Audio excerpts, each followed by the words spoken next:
Rockers, what's up? Sorry I'm late. Ugh. One thing after another. One thing after another. But anyway, hi. How's it going? What's happening? How you guys doing out there? Let's see here. What do we got? Maybe Pete has COVID. Says gone. No, sorry, I'm just running late. It was, Sunday morning culmination of just running behind, doing this, doing that, and then I had to scoop the cat litter, and then I got the coffee going, but I poured myself a coffee, and then the coffee was bitter, and I was like, no. Started walking here to start the show, and then I went like, I can't deal with this, and I went back and kind of tweaked the coffee, and then I'm late, unacceptable. Sorry. What else we got here? Stealth Parrot got Joe Satriani's album on pink vinyl. That's cool. I really like long time going back, before I even played guitar, I was a record collector, and I love colored vinyl. I love the picture discs, and just the whole thing is cool. So I really like what I see, certain people doing with vinyl, and how, because it's still something physical you got to buy, and there's a little bit of money to be made there. So I like it when people in the industry, Jack White, he comes to mind as somebody that really goes the extra mile to make the vinyl special. And, with colored vinyl and picture discs and vinyl that plays from the inside out, and stuff like that, like crazy stuff that he'll do for the vinyl release of whatever he's doing, So it's just fun.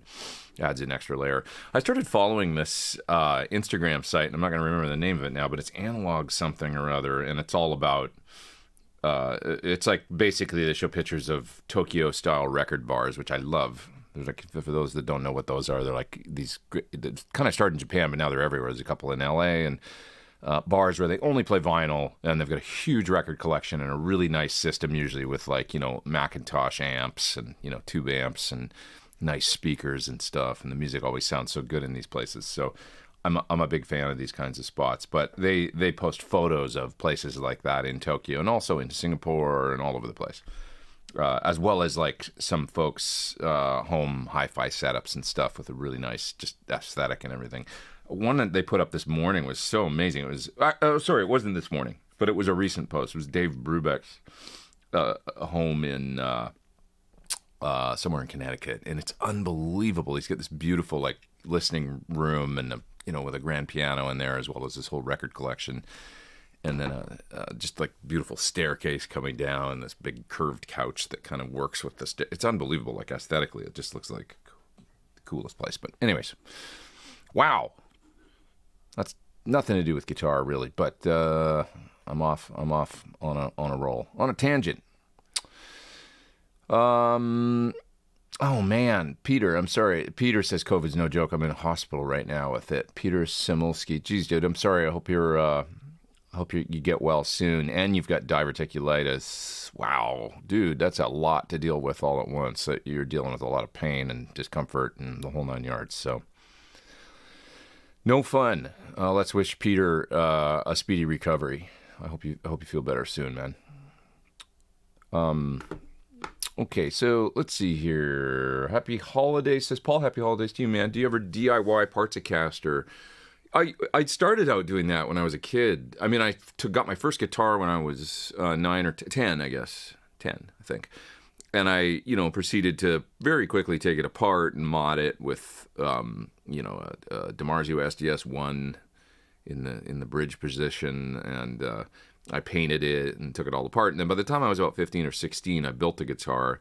I had it, it was like a kit neck, Parts-A-Caster neck, but I had the body cut out of a piece of poplar, and then painted it and assembled it. I loved doing that stuff when I was a kid. So it was Eddie. Eddie was the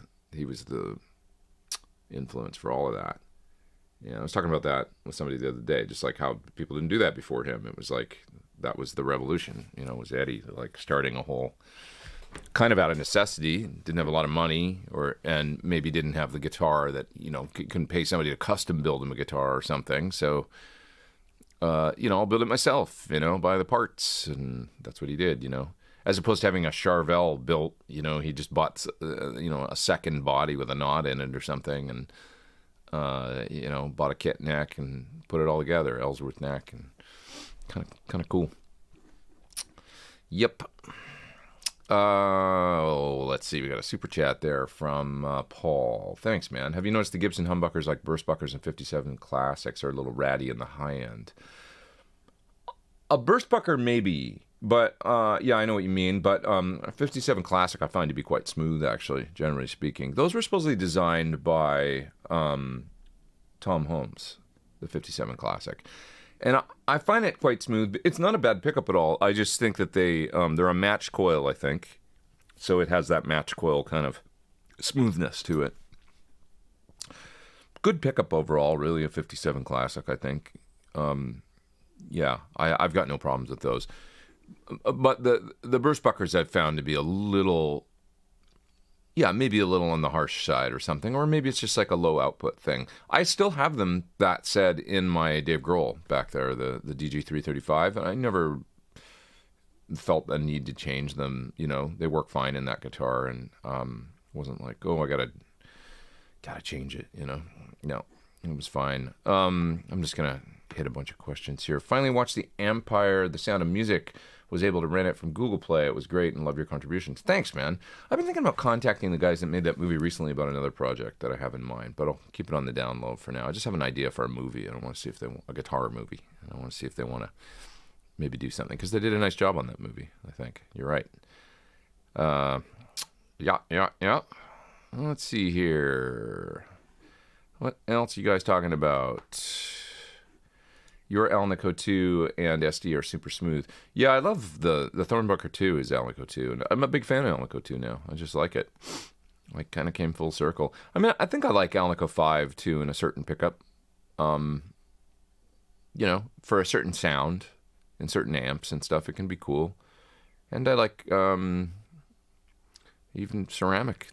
I love the super distortion for what it does. So I hear all the different things now. It's not like I have any one, like, that's the thing I need. It's like more like, well, for this sound, you can use this, and this sound, you can use this, and this sound, you can use this. That kind of thing. So, yeah. D-Max says cool DS1 demo. That's right. I just put that out yesterday. It's doing really good. The video's kind of taken off. The DS1 Waza. Here it is. Yeah, you know, I felt like it was a learning experience, because this is a pedal I've never really used, or, you know, I always was like, oh, you know, but when you use it the right way, a DS1, it's like, oh, I was like, oh, and now I'm like, oh, you know, and the new voice, as with all the Waza stuff, is really cool. Really like the SD1W too. That's a great pedal. I did a video for that years ago when, was it the other? Yeah. It was when I had a different room. And so it was probably 6-7 years ago that I did the DS1W, but great sounding pedal. Somebody asked me too in the comments for the DS1W video about the DS1X and OD1X, I think it was called, or SD1X. I think it's OD1X. Those are great sounding pedals. I really enjoyed the tones, and I remember the pieces that came out of those videos. I really liked the music. Maybe it's one. I couldn't remember if I did separate videos for those pedals. The X series of Boss distortions, or if they're both in the same video. Maybe they're both in the same video. But I just remember the track or tracks that I came up with using those pedals. I really liked, and I wanted to revisit them later and maybe do something with. Anyways. Yeah. What else are you guys talking about here? Let's see. What else we got? Do I think there's a way to play through the Quad Cortex direct into your interface and play a Neural DSP standalone plugin? Do you think there's a way to play through Quad Cortex direct into your interface? I don't get it. Sorry, Braxall. And play a Neural DSP standalone plugin. Oh, I think I see what you're saying. You want to know, say, how their SLO model in the Quad Cortex compares to, say, the SLO, right? because that's the only one I can actually think of. That there might be more, but the archetype ones aren't in the Quad Cortex, but they do have an SLO model in the Quad Cortex I could play, again, compared to their plug-in. That's possible. I'm sorry, I was running so late today that I actually didn't set up a guitar sound. I could do it, but I just wanted to get here and start gabbing with you guys, so I didn't set up any kind of like pedals or anything today. Although, here's one that I have on my desk that I currently been trying. I've got to get a video out for this. This is the Module 4 compressor for dry bell. This is a really cool compressor. It's really unique, and there's a lot of features in it that aren't in, well, like for example, it's got an expander in it. So that's to drop the noise that compressors can make. It's a fairly low noise unit anyway, and they make that point, but they say if you want even less noise, it's actually got expansion in it, which is sort of like a slow noise gate. So if you turn that on, as you stop playing, it kind of gates down the sound, but in a very slow kind of expander way. A gate is like usually fast and hard, right? Cuts off. An expander usually after it senses sound going below the threshold, it'll slowly go down in volume. That makes sense? So it just has a little less noise. But this is based on the old Dan Armstrong Orange Squeezer. It'll also do a full frequency kind of compression, but the Orange Squeezer, I guess, kind of in... I learned a little bit reading about this pedal. The old Dan Armstrong effects. Anybody remember those? They were like little clip-on units that you'd plug right into the guitar, and they had different effects built in. Well, the Orange Squeezer was used by Mark Knopfler and others.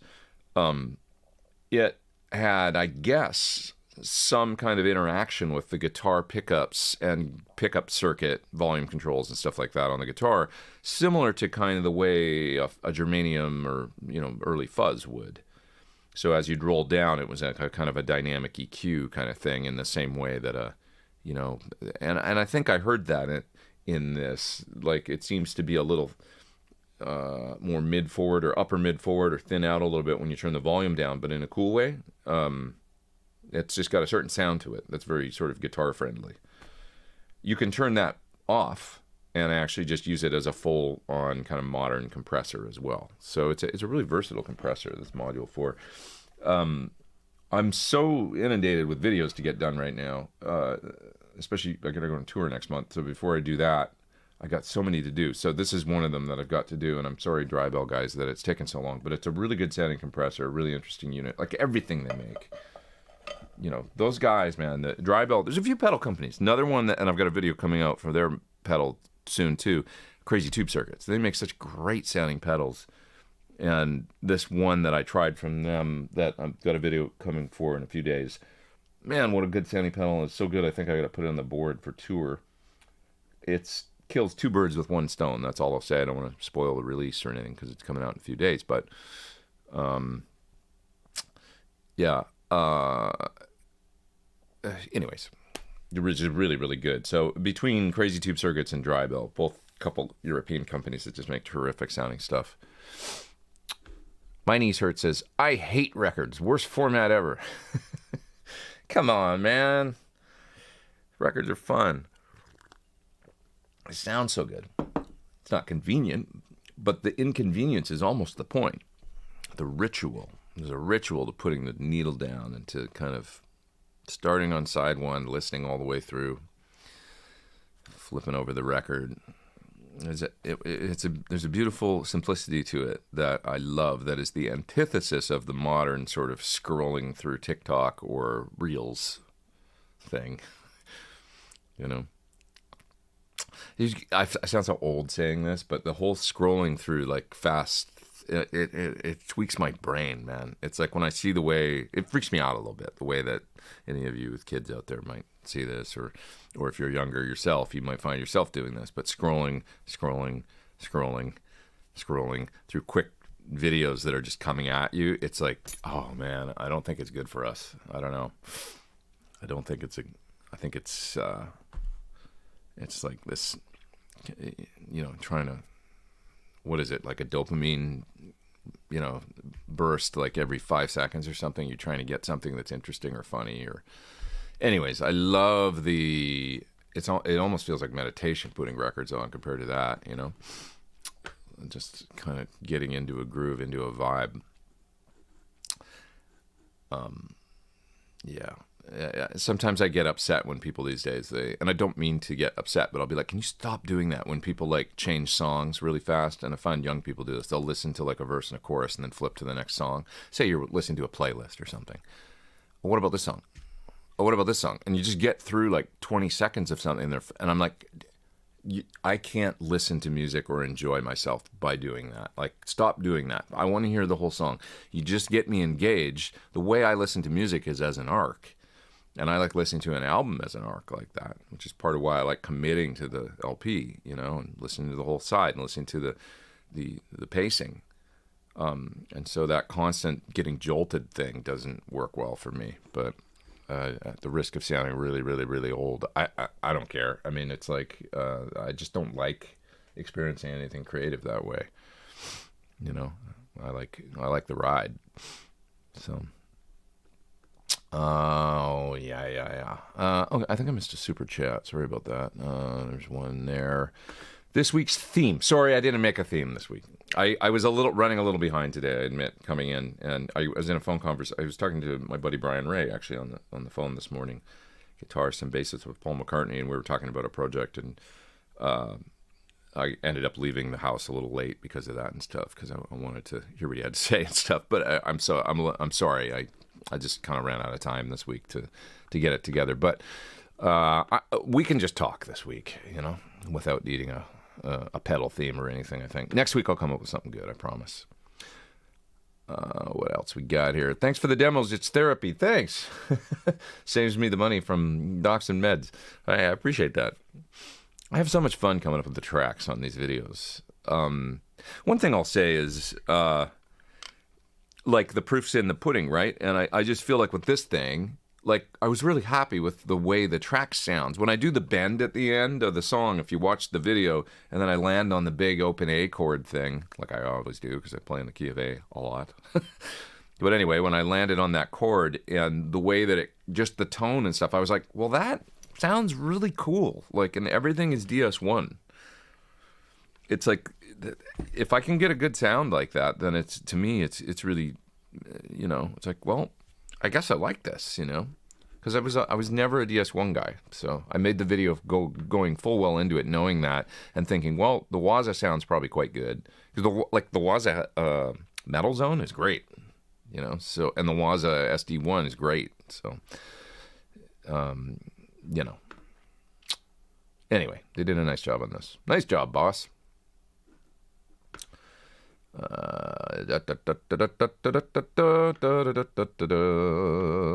see. Dakota says, one great thing about the PV5150 head is that the tubes bias themselves. I don't think that's quite right, Dakota. I don't think it's like a self-biasing. I think it's just fixed and you have to use a tube that falls within the range, kind of like a Mesa Boogie. I don't think there's some sort of self-biasing circuit in there. Am I wrong? Is anybody out there? I've never heard that. I had an original block logo 5150, and I know that I think they were biased kind of cold, so there was a fairly wide range they would work within as far as tubes. But somebody out there, correct me if I'm wrong. Oh, yeah. Clemens says in the Wolfgang are Alnico 2s. Yeah, Wolfgang pickups are Alnico 2. That's right. I think Ed kind of, gravitated around the time of the custom towards the Alnico 2 thing, which is really interesting because when you think about a Seymour Duncan custom, it was basically a copy of a DiMarzio Super Distortion. Not an exact copy because it had a screw and a slug coil, but it's about the same, K ohms. What is it, 13.8 or something? I think it's almost exactly the same match coil ceramic magnet. And then a Custom 5 was basically that same pickup but with an Alnico 5 magnet. Custom was the same pickup with an Alnico 2 magnet. Supposedly what Eddie did to a Super Distortion is put in an Alnico 2 magnet. So I find that interesting because it's like basically, really, really similar pickups. Like I wonder how different a Super Distortion with an A2 sounds to a custom sounds to a Wolfgang, because the Wolfgang pickup is kind of a similar spec. You know, it's around close, I think it's like 14K Alico 2. That's it, yeah. So, anyways, I don't mind the Wolfgang at all. I think they're really, really pretty good sounding pickups. Bunch of super chats there I should grab. What about the GK, says Ryan? I haven't got it working yet, man. I ordered some speakers. I've got this little GK 250ml with trash speakers. And I need to get the speakers replaced, and they're on back order, so I don't think they're showing up for another week or so. So I'll do that, and, you know, I showed it to Friedman. He's like, oh, God, really? You're going to make me do this? And he doesn't like working on stuff like that. So he might send it to somebody else. I'm not sure. We'll see if he will do it for me, or if it's easily identifiable what's wrong with it. There's something wrong with the external speaker outputs on it. So we'll get it going, though. Brett, been a while. Hope you're well. Thanks, man. I hope you're well, too. We got Paul here from Tampa. He says you sort of little sister. So on the way, how do I feel about those fairly inexpensive PCB, but Dave goes amps good? You know, the PCBs in Dave's amps are... Dave, we've talked a lot about the PCB versus, you know, point-to-point and all that. Dave's like, there's way more problems with point. He's a diehard. You know, he sees a lot of amps, builds a lot of amps. He's like, there's way, way, way more problems with the point-to-point thing. You can make things way more robust and consistent with PCB. He's on that tip. Sir's definitely on that tip. You know, if you do PCB right, it's great. So, you know, if you do it wrong, or if you do it like the early days of Marshall, where they kind of almost basically fall apart if you do more than a couple repairs on them, sure, they're not good, but not all are created equal. That's for sure far from it. I'm getting to all these super chats. Hi Pete, when the PT50M comes out, will there also be a new cab, a compact light 412 with Neo creambacks? That's an interesting idea. I like the Neo creamback a lot. Compact light 412. I don't like the idea of changing the dimension of a 412 though, because part of what makes it magic is the I mean, I'd probably just do a 212, and it would probably just be the existing 212, which is great. Which is relatively compact, but still kind of depth is, you know, more than some 212s. The existing 212 that we brought out with the PT100 years ago, it's a great cabinet. But yeah, a cabinet like that loaded with some lightweight speakers would probably be really nice. Yeah. Yeah. Okay. Super chats here. Let's get to them all as I move down through the comments here. What would you choose for a direct pedal amp into a mixer board for a live, low volume, duo type setup? Direct preamp pedal amp into a mixer board. I mean, honestly, I would probably use a Quad Cortex at this point, just because it's got all the effects built in and everything, and sounds great. So it's kind of not exactly what you're asking. I think you probably want to hear like the, you know, what's that one called? The Simplizer or something. Simplifier. It was really good. There's also there's this guy. This had worked pretty good. I think the Ampster. I still have to make a video for this. The Carl Martin pedal. It's just really basic, simple. Kind of sounds like a straight up, kind of, you know, Fendery combo tone or something. And then you could hit this with pedals for drive, and it's got an analog speaker out. So that's a couple options. You know, just simple ones. Okay. I saw a coming soon Pete Thorn expand your musicality on a Canadian learning platform. Can you say something about that? That's interesting. I haven't seen that yet, but yeah, there's I did a course, which is basically my recording and production for the modern guitarist clinic, but in you know, course form. And yeah, it's with a Canadian company that I went and filmed. So should be coming January, I think. January, February, something like that. So it was supposed to be out by now, but I think they're just running behind. So getting it edited and stuff. And evidently it's coming along really good and looks good and sounds good and stuff. So filmed it quite a while ago. Someone was asking about Classic Rock Show. Where's the tour? I'm going on tour in the UK in January through March. Yeah. Okay, guys, I got to grab these super chats because there's way too many of them. I'm missing them. So let's start with Todd here.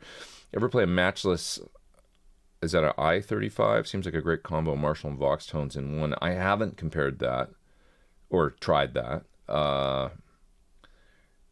Anything comparable in the Sirline? Marshall and Vox tones, not really. I mean, the Badger's kind of, but they're really their own thing. A Badger is really a unique sounding amp, I think. You know, I guess a Badger 18 or 35, you know, just by nature of EL84s or whatever, they're sort of Marshall-y, sort of Voxy, but nothing really sounds like a Vox unless it's a true Vox circuit.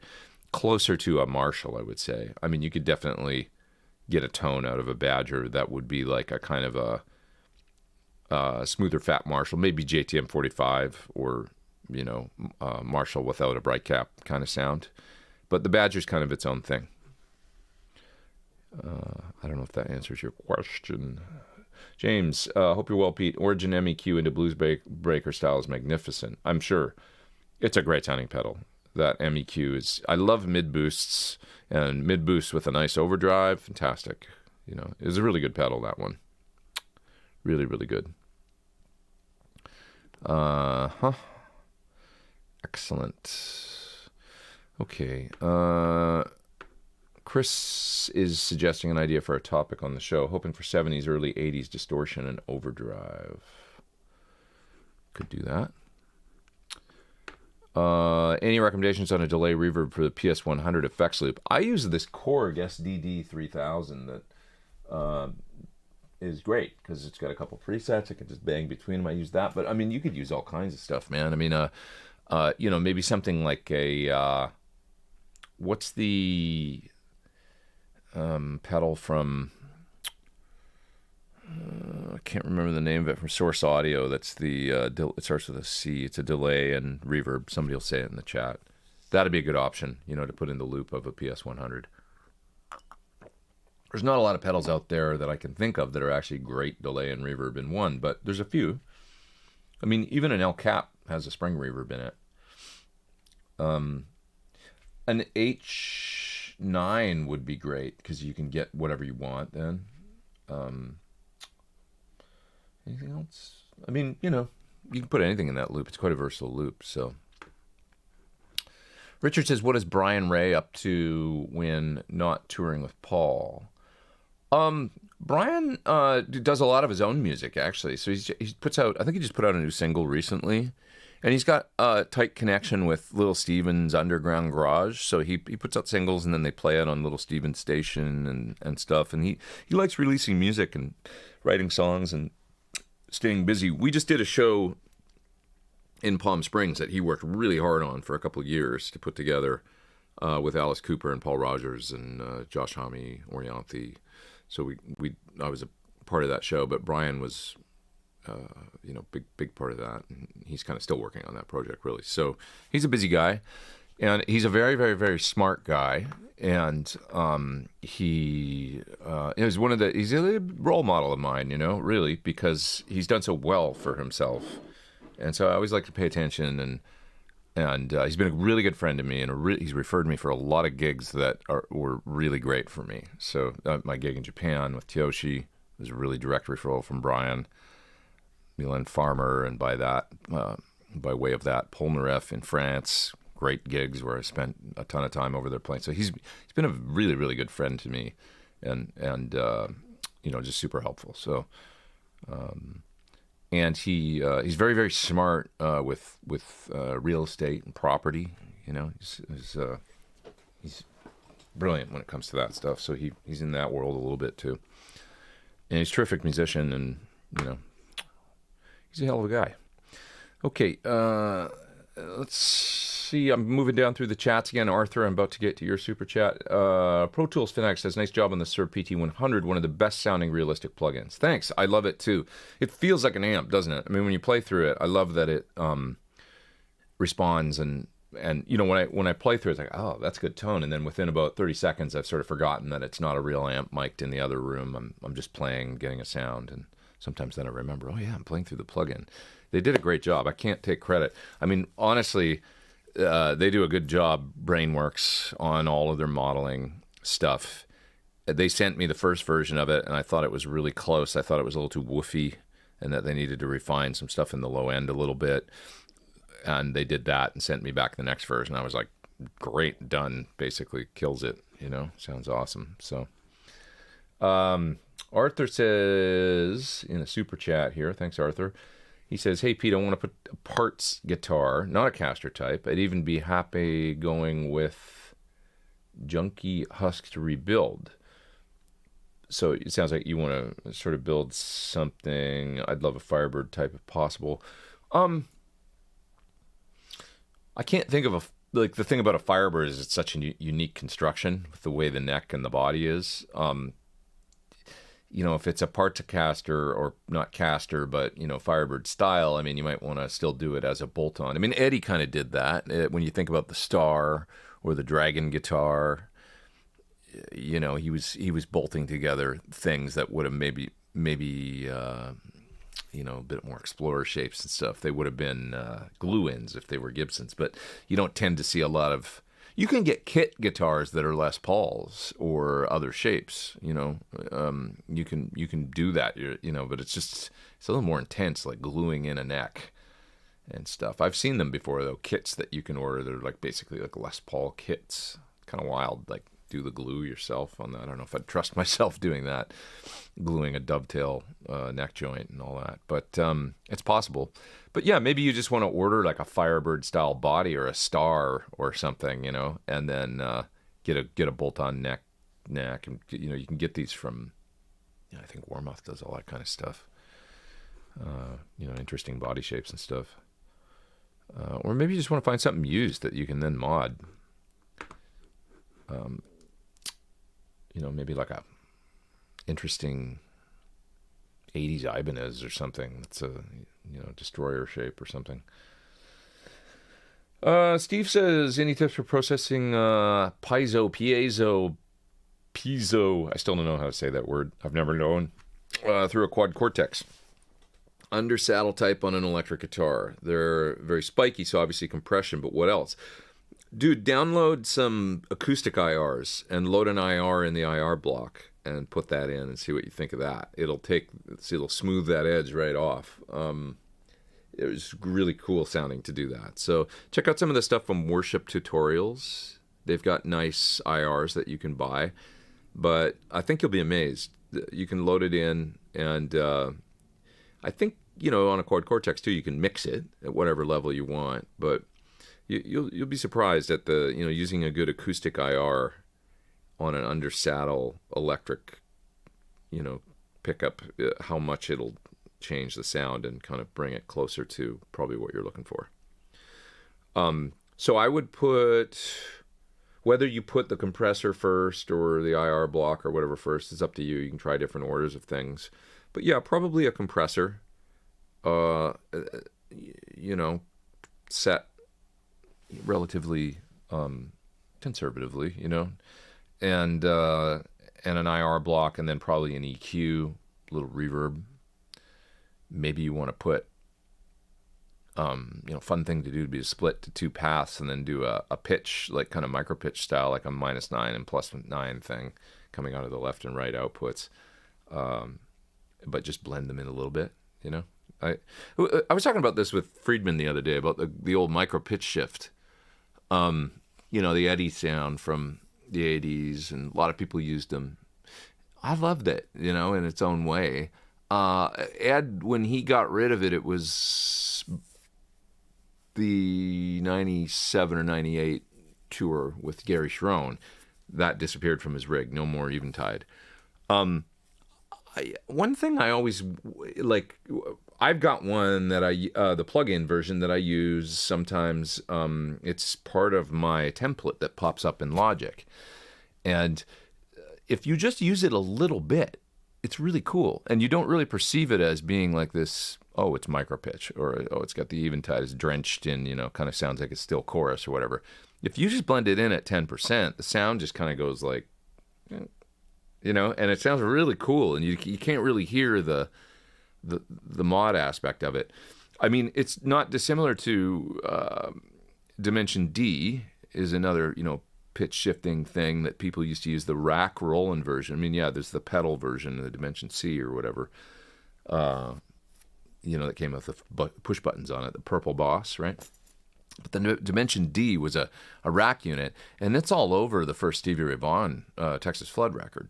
So when you listen to that record, yeah, there's this like basically chorus going on, but it's used so nicely in the mix that it just is a bit of a widener, and it sounds really cool. So I guess I'm just making the point that if you just use a little bit of pitch, and the magic, you can do it with an SPX 90, you can do it with an H3000, but there's all kinds of things. And in the Quad Cortex, if you just use the pitch shifter block, set it at +9, -9, that's the classic micro pitch kind of pitch setting, blend it in just a little bit, like 15%, and that sounds really nice on acoustic, I think.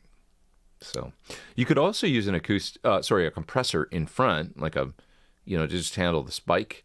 And then you could use another one at the back end, maybe an opto, a little more gentle, to kind of LA2A style, sort of, probably get a great sound. So try all that stuff and see what you think. I'm a builder. I believe the original 5150 amps were fixed bias. I think so too. Biased around 30 milliamps, fairly cold. Yeah, that's how I understood it.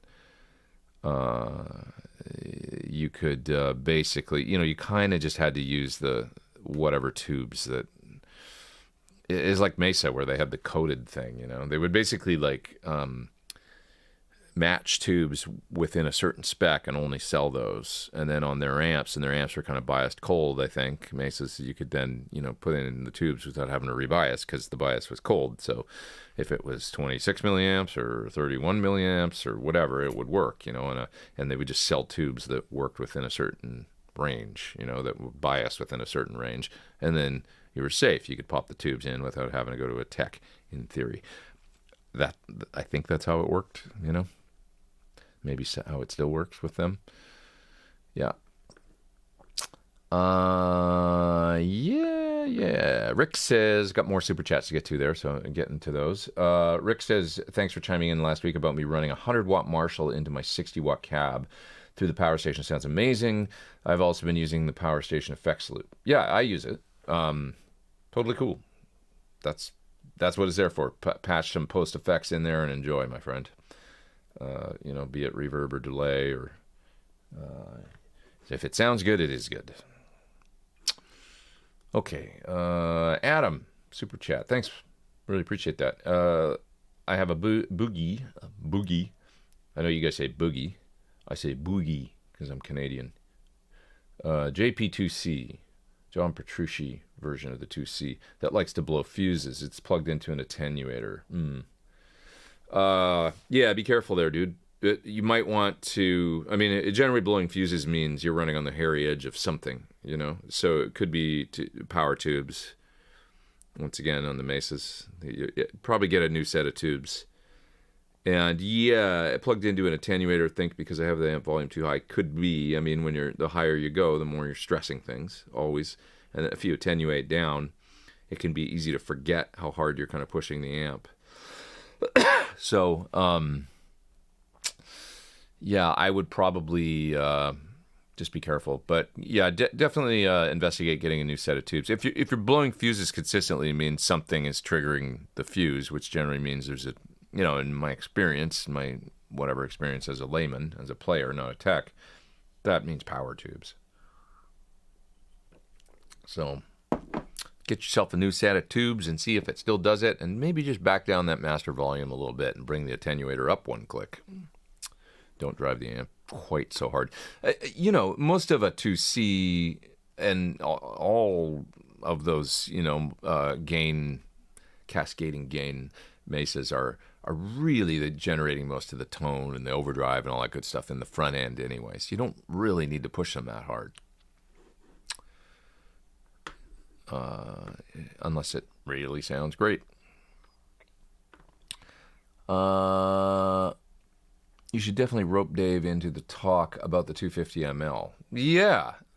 Well, if he gets into it and checks it out and we can figure out what's going on and then we can see what he thinks of it, he might hate it. I don't know. I like them. I think it's kind of fun, but that's just me, I have a thing for wanting to collect all the amps that I had in the 80s, which was I mean, a 250 ML I never owned, but I borrowed one for a while, and I had one at my house and used to enjoy it. And then I had a Marshall 3210, I think it's called. I think that's what it was called. The Lead 100 MOSFET, anyway. And then my first real tube amp was a Boogie 50 caliber, the original one with the L84s, which I loved the sound of at the time, but I didn't keep it long. I sold it. Has the PT212 cab changed over time? No. Just the Tolex, really. But the horizontal 212, we use the same speakers, Celestion Creamback 75s.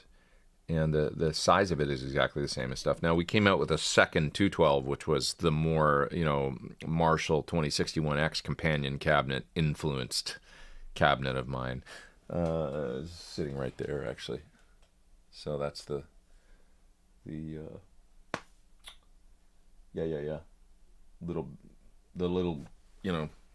whatever what do we call that? Offset speaker pattern. And Divided by 13 had one like that too, same size. It's a really cool little cab. Kind of full circle, because actually my Marshall that I had in the 80s had a 410 that was that size. And the little Marshall 410 cabs with the, it was like the 410 that mated with the Lead 100 MOSFET. I loved that rig. What tubes would you recommend for a Fender Blues Junior, both for power and preamp slots? Hey, these days, whatever works. Now get some like, I hate to say it, but probably JJ's in the preamp. If you can get some of the JJ E83 CCs, those are really nice. See if you can find a couple of those. They're really not cheap. I mean, they're going to be $25 a tube or something probably, but they're a nice 12AX7. Those sound good. The ECC83 is the one I find dark and like a bit of a blanket, but they are low microphonics and they tend to last and all that. So E83CC, I'm going to recommend. Track down a couple of those. And then power tubes, probably JJ's, There's other EL84s out there, but if you can find a good tested set of JJ's, you're fine with those, I think. Yeah. Matched and all that. Look at DougsTubes.com, see what he's got. Okay, I'm just going through the chat here, and huge fan says about Tree Fitty. Hey man, thanks, appreciate that. Any thoughts on the Fender Tone Master, the Zinke Custom Shop? I thought that amp sounded pretty good. Yogi used to use one with Chris Cornell, so I'm intimately familiar with them because he used one for years while we were on tour. It was his main kind of distortion sound. They had a decent, good sounding clean channel, and then the overdrive side was pretty cool in a kind of Marshall-y kind of way. It's Dave Grohl's main amp and always has been. So he's used him for a number of years. Jeez, sorry, burping. Dave uses a PT100. This is Dave Grohl's rig. He uses a PT100 original custom audio version for many, many years, and the Tone Master. And I think the Tone Master is kind of his main thing, but the PT he uses for things that the Tone Master doesn't do. That's the way I understand it. So he's got two PT100s and two Fender Tone Masters in his rig. And that's I don't think he's a gear guy really. Like he doesn't like to, he likes to write songs, and he's a little bit of a, maybe he likes guitars and stuff, but he strikes me as a bit of a Tom Morello that way. Like, let's just get a good sound and then that's it. I don't want to talk about gear after that. I've heard he doesn't really like talking gear at all or going down that rabbit hole. He just kind of glazes over and doesn't want to be involved. That's what I've heard. So, which is cool. I respect that because it means like more time to write songs and come up with parts and stuff. So, but I'm honored that he uses the PT. I think Bradshaw built his live rig, and that's how he ended up with because there's the Bradshaw Sir connection, and I think Bradshaw, of course, had the custom audio and all that. So back in the day, the PT100 was kind of that was the new custom audio amp. And when Dave was getting a rig built, that's what Bradshaw recommended. So, but anyway, it's nice that he uses one or two. All right. And the Tone Master, That's when you see him live. I mean, if he goes and does something where it's not foos and he's just like, you'll see a Tone Master cabinet back there often, the 212 with the V30s. You don't see the heads on stage because I think he's got them off stage. But, and yeah, it's a good sounding amp. Do I have any thoughts on the sound differences between A and B style 412s? Isn't your studio cab an upside down A? Yes, JJ. So the depth of the bottom of an A cab is the same as a B cab, as I understand it. And so you get that deeper, and the speaker has a bit more, depth behind it. So that's why I mic the bottom part, but I've got it flipped over. Scott Henderson suggested that to me, and I tried it. I was like, yeah, this is totally cool. So the top, when you mic the top of an A cab, it just sounds a little thinner. It's a different sound, and I best described as just being less bass, really, to me. Not bad, you can do it and it's cool, but I tend to prefer B cabs. So, yeah. Okay, what else we got here? Melon Husk asks, tube combo with a removable male jack. Can I plug a head into that built-in 8-ohm speaker? Oh, I see what you mean. Yeah, sure, as long as the speaker is, fairly high power and the head isn't, you don't want to blow up the speaker. So just check the wattage rating of that speaker and whatever your head is, and just be careful, Lauren's suggesting having Oriantheon because she lives local. I could do that if she was interested, but with the internet these days, people can be anywhere, so it doesn't even matter if she lives close. Yep. Just worked with her out in Palm Springs on that show. I loved the Gibson Guitars episode of Mark Agnesi. Am I saying his name right? I hope so. Showing all of Brian Ray's guitars. It is cool. And his guitar-shaped pool is unbelievable. It's very cool. Very cool. Stream 247 and 247K subscribers. Congrats. That's true. I guess that's right. Very interesting. Synchronicity. Let's see. In my opinion, the 5150 is a poor man's SLO 100, like the one in your amp rack. Yeah, 5150 was kind of based off the Soldano, evidently. That's what we hear. Yeah.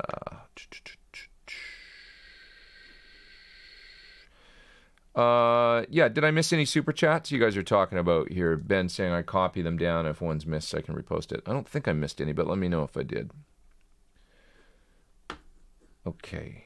Have you tried the Dunlop Siete Santos Billy Gibbons Fuzz, which has an EQ on it? I haven't tried that yet. No, I have not. I look forward to it, though. My niece Hertz says, I don't have a lot of amp experience, but I did play through a 5150 combo, and it sounded amazing. Is that how amps are supposed to sound? Is it like a new one? New Fendery one, right? Because you're saying it's white. So, that's cool. Cool. Okay. Pete's still back in the chat, says Ben. That's true. I've just been trying to catch up. There's one. Super chat there. Looking forward to how your signature graphite metallic Sur HSS will look like and what pickguard it will have. Yeah, that's a great question. I think probably black, but I'm not 100% sure. We'll see. Might look really cool with the same guard we use on the silver one. So I still haven't seen one, to be honest. So I picked the color based on other Surs that I've seen that have been built. So I just think it's a cool color. I don't think there's any way it's going to look bad, But, yeah. Waiting on that. Mark says it's piezo. First two syllables are like piezo. That's how I always say it, but I always felt like I was saying it wrong. Piezo, according to Google. Okay. Piezo. I'm gonna stick with that. Piezo.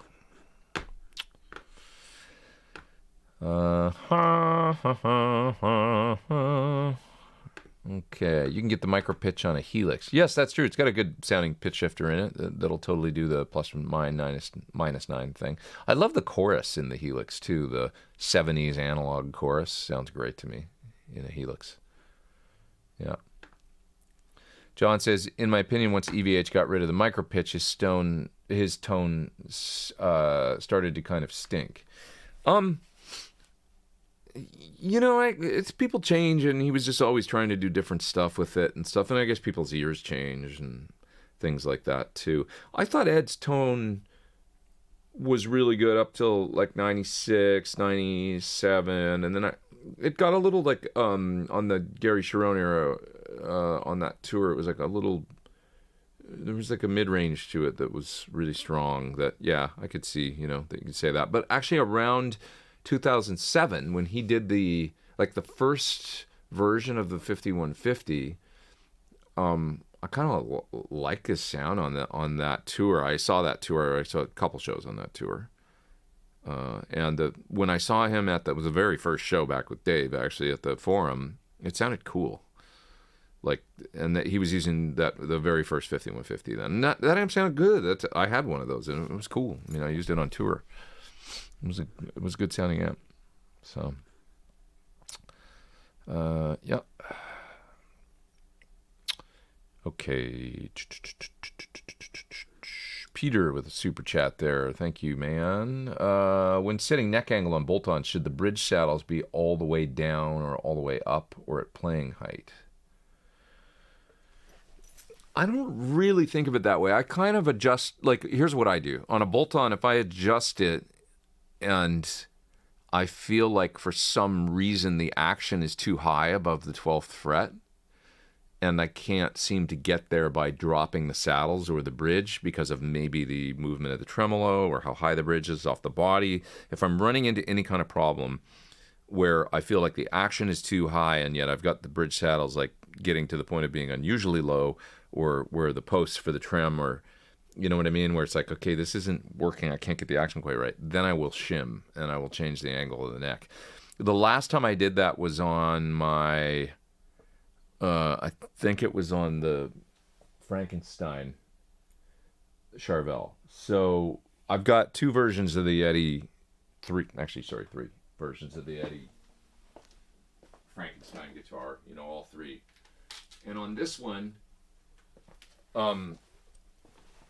you know, guitars are funny that way. It just is how it is. But on this one, I had to shim the neck because I couldn't get the posts quite low enough on the bridge to have the bridge floating where it needed to be and have the action low enough. So I did a shim, probably a 1 business card or something like that underneath to rock the neck back a little bit on this one. I believe I was running into trouble too with the D-tuner hitting the body. The D-tuner. And so it was just a little, you know, it just needed a little tweaking. So this one has a shim. Whereas this guy does not. And neither does the white and black that I have back there. So this guy was fine. And this bridge looks like actually a little, this bridge is lower to the body. Yeah, and the D-tuner is almost touching the body, but it's not. So, where is it? I might have to take a look at that, because I can't seem to get the... That's odd. This one doesn't want to move for some reason right now, the D-tuner. It's obviously in. There we go. Just kind of stuck. It's so close to touching the body on the bass side, but it's not. So with this one, it just worked, and I didn't have to shim the neck to get the bridge up any higher. And the accent's really good on this one. So yeah, guitars, man. Gotta tweak them. Micro adjustments. But yeah, I basically try and get the thing to feel and play with the action that I want, and I don't use a calipers or whatever, kind of like any rulers or measuring. I just go by feel of the height of everything. So I'm very, I'm a knucklehead about it, but I know where I like the action to be, the truss rod. I'll get everything set, and on a bolt-on, if I can't quite get it where I want it, and the tremolo, I can't go any lower on the posts or the saddles, or it would be weird, and then the action feels high, then I'll shim it and change the neck angle. I want to avoid a shim if I can, because I just have a theory that putting a shim in there then is less direct contact between the neck and the body, right? If it's flat against the, I don't want to start lifting the neck off the body, because then they're not as, but if I have to, I will, and I don't. If I do, I don't really think about it. I just do it, and then it's like, okay, now it's good, cool, let's move on. So, yeah, okay. You need a few more wall guitar hangers. Yeah, I run out of space I could use. But then, what's going to happen, dude, is if I do that, I'll just end up, I should put some things away a little more. I have other spaces where I can put guitars, and it gets a little chaotic in here. One thing about visiting my friend Brian Ray is he's so organized, and like his place is immaculate, and I get chaos and a mess going very easily, and that's controllable, and I need to get a handle on it. This is an interesting Stealth Parrot, interesting question. I agree. Should a well-designed amplifier be able to run at max volumes for extended periods?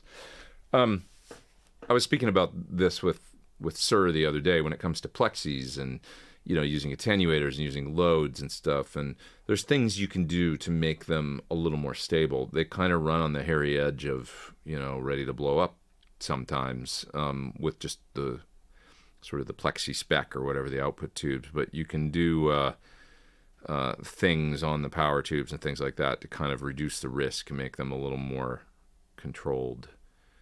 And I can't remember. He said he wanted to do something, grid resistors or something, or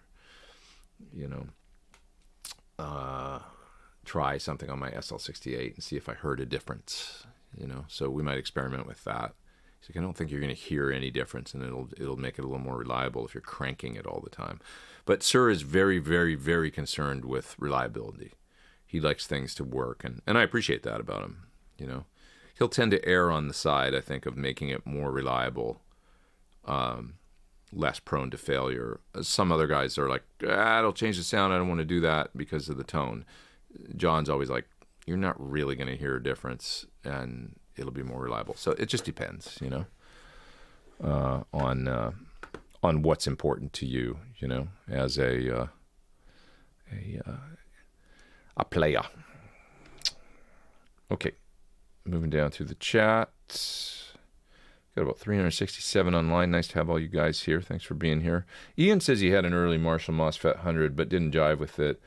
I had one when I was 16, and for me, it was like my first Marshall. I was like, I got a Marshall. That's all I cared about, and it was pretty cool for what it was. I remember, it seemed like a good working amp that I got good rock tones out of, and I don't even remember what the hell else I had back then for a rig. I must have had a few pedals or something, but I kind of just remember the Marshall and my 410 cabinet and my Hamer Chaparral, or my Kramer, whatever I had at the time, my Jackson eventually.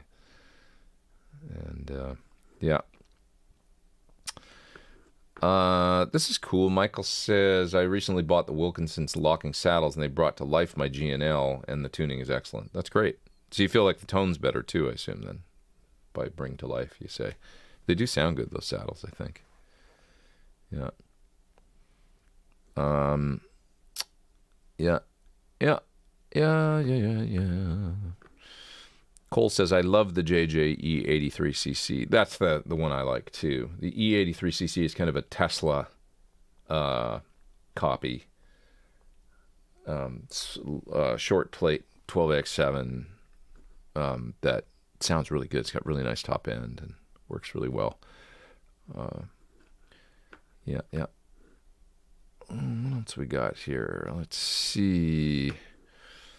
Karen says, I've got a Mesa Boogie studio preamp, wondering what power amp to use and what to expect using a solid-state power amp versus a tube. I would use a good MOSFET power amp. Like I would look for a MOS valve or something if you want to play a solid state, and that should work well with it. Tube power amp will give you a little more bouncy feel, probably, but a MOS valve, those were really nice. Maybe the Rocktron Velocity or something. There's not a hell of a lot of power amps out there, and I, aim to rectify that at some point. But, even in listening the other day to some old solid state power amps, A-Bing them with the sort of the modern solid state or Class D versions, the Class D always sounds kind of hard to me. It's just got this hardness to it. It's not terrible and it's usable. It's very light and all that, but those power amps, that got a ways to go, I think, before they sound anywhere near as good, actually, as some of the 80s stuff that was a solid state and sounded really quite good for the time. MOS valve or comes to mind, H&H. Those power amps sound really good for what they are. So a tube power amp will just give you a little bit more, generally speaking, a little more bounce and a little more fun in the lows and the highs. They have a little more scooped character to them in a very pleasing way.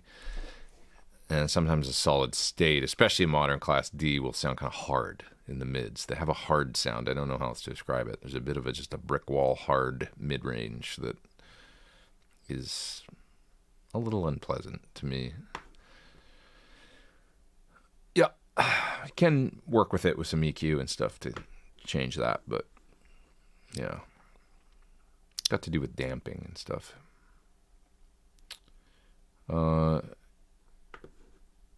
Yeah, Lawrence says that says a lot that Dave Grohl chose your amp because he just wants a great sound and to get on with it. Yeah, I think he likes the working man's probably, once he finds something that works, it's like got a good clean, got a good dirty, let's go. Let's write some songs. And that was the amp that Bradshaw, as I understood it, recommended to him back when he was putting a rig together, I think. That's how I understand it anyway. Could have happened differently, but it kind of makes sense in a way because Bradshaw built the rig and he's like, just put some amps in there and make it work.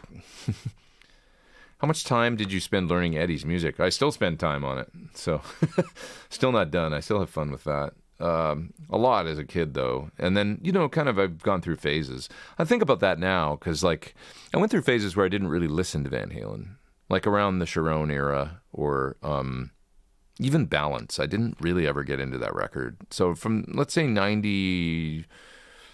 really kind of like 92 through 2004, 3 or 4, I didn't really listen to any guitar shreddy stuff.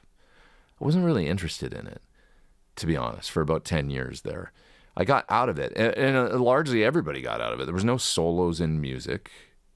I wasn't working on that style at all. I mean, during the time I made the 40-Foot Echo record with that band, if you listen to the record, there's no solos because, they didn't put any on there for me to play, like any in the songs, I co-wrote some of them, but I remember it just being like, we just didn't do it. It was like solos had gone out, it wasn't popular. Nobody was working on technical guitar. So there was that whole period of time where it just all felt kind of, like not the thing to do. Everybody was listening to, Soundgarden or Alice in Chains, and that was kind of the era. And then for whatever reason, come around 2005, 6, starts to get interesting again, and I started, and then Van Halen did the reunion, and I was like, wait a minute, Van Halen, I love Van Halen. And I kind of felt the fire rekindle a little bit, and then, it was really cool to get back into and kind of, the record for me that really made me want to make a solo album finally, and kind of a guitar-based, solo record, which was Guitar Nerd, was Steve Stevens' Memory Crash. So that probably came out in 2006 or 7 or 8. Maybe it was later. Maybe it was 2007 or 8, something like that it came out. But anyway, when he put that record out, I got really inspired to finish a record because I was like, wait a minute, this is awesome. It was so not, just gratuitous shredding or anything like that. It was the songs were cool, and I loved the moods and that Steve created on that record. And it was like, oh, right, you can be more like Jeff Beck or something, or more like, just with the, musically. And I really enjoyed that. So then I was getting back into that kind of guitar-based, a little more oh, maybe it's okay to do this again. And now we're so far past that. We got Polyphia and band, right? You know, when you think about that, like there was nothing going on like that in 2002 or, you know, let alone 98 or whatever. So things changed, you know. But we always come to full circle. I mean, I started with the Beatles, and that'll always be my, you know, the Beatles and the Who, you know. And then I started to get the love for, you know, more guitar-based stuff, metal, Van Halen, da-da-da-da, you know. So what do I think of the new Metallica, Brad saying? I haven't heard it yet, to be honest. Drums too loud, guitars too mid-focus. Oh, I'll have to give it a listen. You know, Metallica, we got to give it up for Metallica. But for me, Metallica, my main records were Ride the Lightning and Master. So I haven't really gotten into, you know, like those records. When I listen to them now, it's like, ooh, it's still like, it's really, you know, like I'm dig it, you know. And then Justice for All, kind of cool, but it's just it's kind of an odd sound, you know, and with the snare drum and everything, how dry it was, no bass and all that stuff.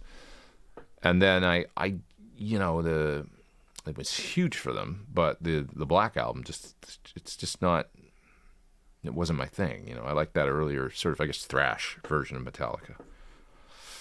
So yeah.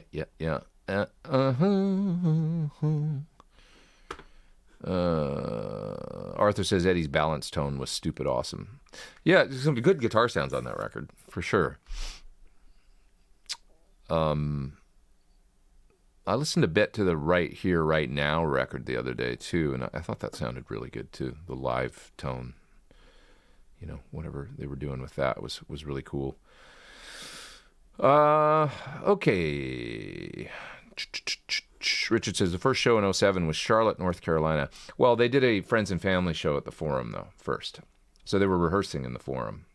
This is Van Halen in 2007. So I saw that gig. So technically the first show was the LA Forum. It was about 1,000 people there, and just like a private gig. And I'll never forget my friend. I took my friend Jason Sutter, drummer, and we went in his 79 Trans Am. Because he's like, I'll pick you up in the Trans Am. We'll blast Van Halen the whole way to the Forum. I was like, cool. And we got in there and blasted Van Halen the whole way to the Forum in his black Trans Am with a big bird on the hood.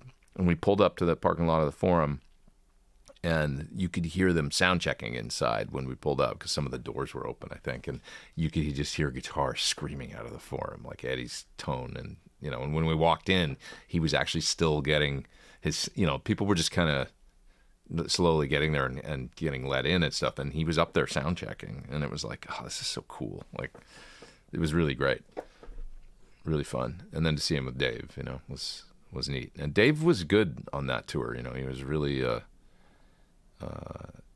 I would say that was his best tour, you know, maybe for Dave, the 07 08, the way he was approaching the vocals and stuff was a little more like the old days, a little more. It looked like a Luke EMG set on that guitar in today's cover photo. Sort of. I'm thinking about fitting a set on my Charvel SS1, but I'm not experienced with EMGs. What do I think about them? You know, so I'll tell you what happened. I actually ordered the Luke set for that guitar, and that's what it came with in that pickguard that you saw in the picture for the thumbnail for this video. But there was a problem with the electronics, and I was having Sir install them. There was an issue, and I don't remember what it was, but there was something not working. And I guess with the EMGs, if one pickup's not working, it screws up everything because of the way the circuit's wired and stuff. So I'm not sure where the problem was, but they said, look, we've got SA and 81. Is that what it is? I think it's an 81 or an 85. The standard kind of A5 one. They said, we've got a set here. Do you want us to just put those in?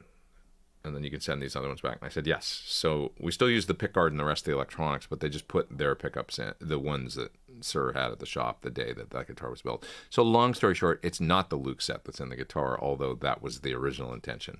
It's a standard set of SAs and 81, I think it is, in the bridge. Is it an 81 or an 85? I can't remember. Anyway, the lower output one. And that's what's been in there ever since. And they sound great. And guitar does what I wanted it to do, which is be quiet, you know, and noise and stuff. Have I tried a 5153 50-watt EL34? I think so. I think I've played one of the 50 watts, and I think it was a an EL34 and not a 6L6. I haven't messed with it enough though to give you a great opinion, like an educated opinion, not a great opinion, but an educated opinion on what they sound like and how different they are. I would have to mess with them. Nathan says, how's it going? It's going good, man. I'm a little hungry, but other than that, everything's great. Got to go about another 45 minutes here and then get some work done. I got to do some stuff today, but let's keep going. Moving down through the chat. Do you have one of the custom shops that are the exact Frankenstein replicas? No, I don't. Those guitars were like 25 grand. That's too much for this musician on a musician budget. Which of the EVH guitars plays the best? You know, they all play good. They're fun. They're kind of a Charvel sort of neck. But I'll tell you what, the white and black one has a different neck.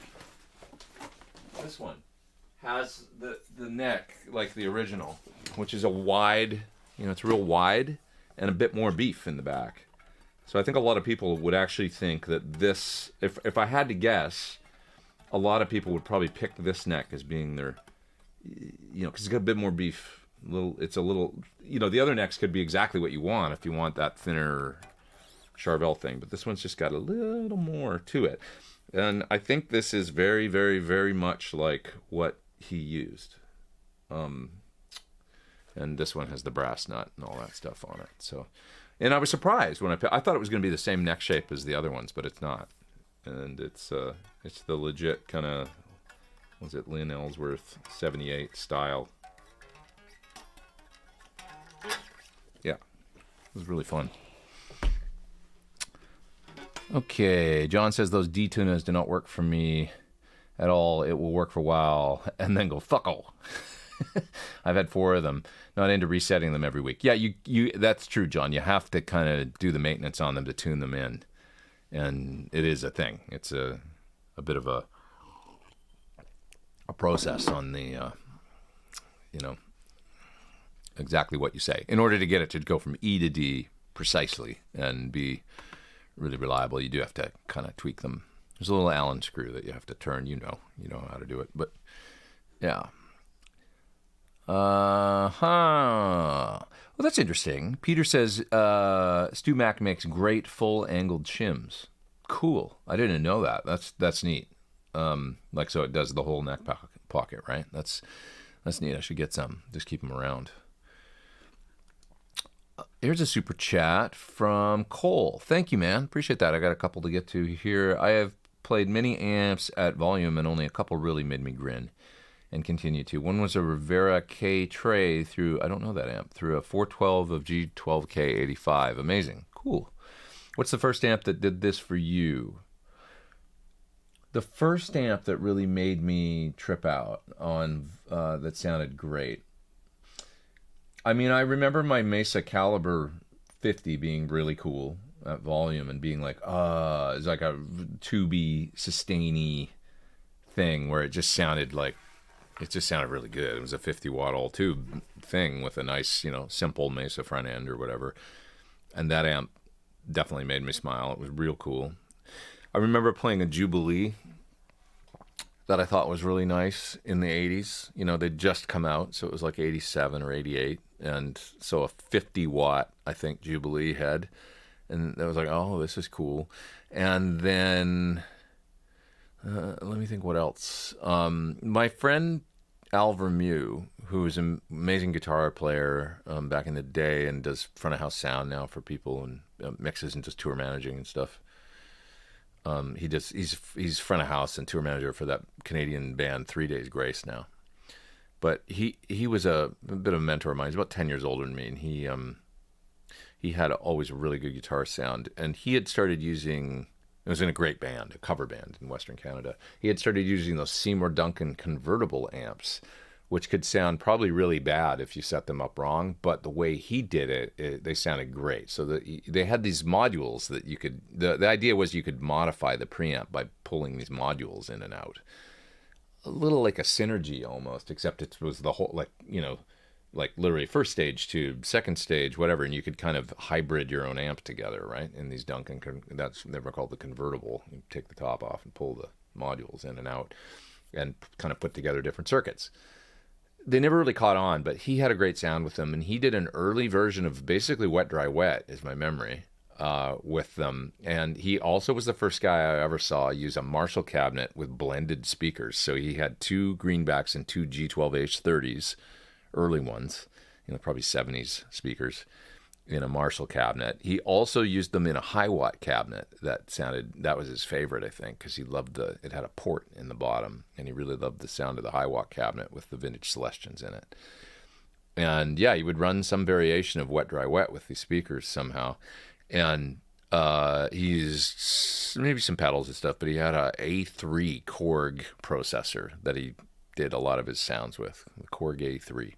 And I remember he had it patched in the effect loop or post. I can't remember how he did it, but anyway, it doesn't matter. His sound sounded amazing. And through that Marshall cabinet, I can remember standing, he ran the cabinet off stage and would mic it off stage to kind of keep the volume down, and also, control the stage volume and stuff. And he'd get the guitar back in his monitor. He had quite a sophisticated rig for like the time. And I just remember standing backstage in Calgary once and listening to his cabinet backstage because it was blasting in the hallway because he had it isolated back there. And it sounded so good, man. He was playing The Who or something at the time. And the sound of that cab, I was like, damn, it was loud and sounded so good. And I just loved the sound. So those are some early memories I have of, really loud guitar and it being like, that's a good tone. And those were the amps, the Duncans, with nice vintage Celestians. I had still at that point yet to hear a proper Marshall Plexi or something. That would come later. And then I remember hearing my friend Frank Symes had a 67 Plexi that was like, oh my God, it was like peel the paint. But it sounded so unbelievable. We made a record with that amp as well as others. That's when I really learned about, like modern amps with master volumes that are kind of tamed down a little bit don't really do what the Plexi. That's where my love of the Plexi and that whole kind of wide open wild horse, learn how to ride it and hang on for dear life. And that's where a lot of cool music comes from. Hendrix, or you crank the amp up and it takes off and does its thing, and then that'll affect how you play. That was maybe his 67 Plexi was the first. It was a 6700 watt, real early Plexi, so it was cool. Okay. Moving down through the chat. Lauren says Friedman's run stable, right? Yeah, I think so. I think he designs his amps, although he told me he likes to run the power amp hot in the little guys, but he doesn't seem to have any problems. I think if they just use the right tubes and stuff. It's part of the sound, though, I guess, in those, is the way that the circuit is, Yeah. Has your new Model Sur started shipping yet? I haven't asked. That's the honest truth. I don't want to bother them. So, I don't want to bother them. Can you ask Brainworks to produce a desktop version of your PT100 amp sim? I can't practice with the plugin without opening my DAW. You mean I don't know how they would do that. Or you're saying Bias Amp 2 and S Gear are desktop plugin versions. I see what you mean. Right, a standalone. Right, so that you don't have to open the DAW. Got it. I don't know if they'll do that or not, but they might just not. That could require a whole thing to have something not run on a host, but to rather have it as a standalone application. Sounds like a big project. So I don't know if they would do that just for me. Yeah. What's the best Friedman 20 watt that does vintage Plexi to hot rod Plexi? I would say probably, well, the little sister is more Dirty Shirley, which is more 800 meets JTM 45. It's a little darker sounding and a little bit more mellow, a little laid back more.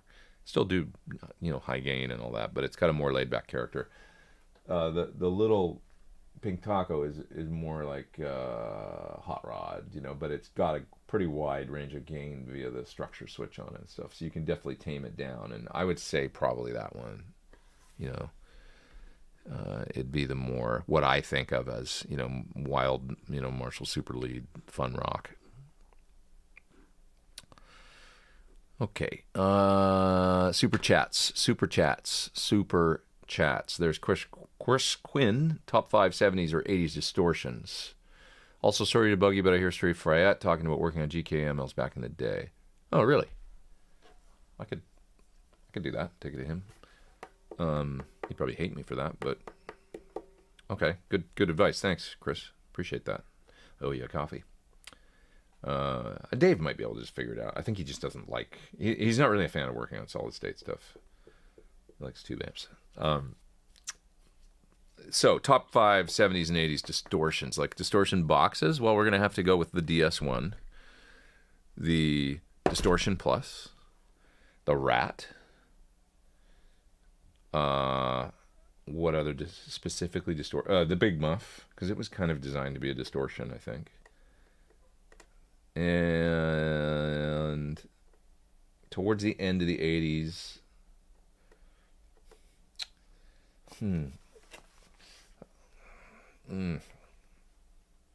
how about a preamp of some sort?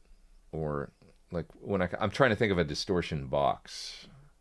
What's another distortion box that came out in the 80s?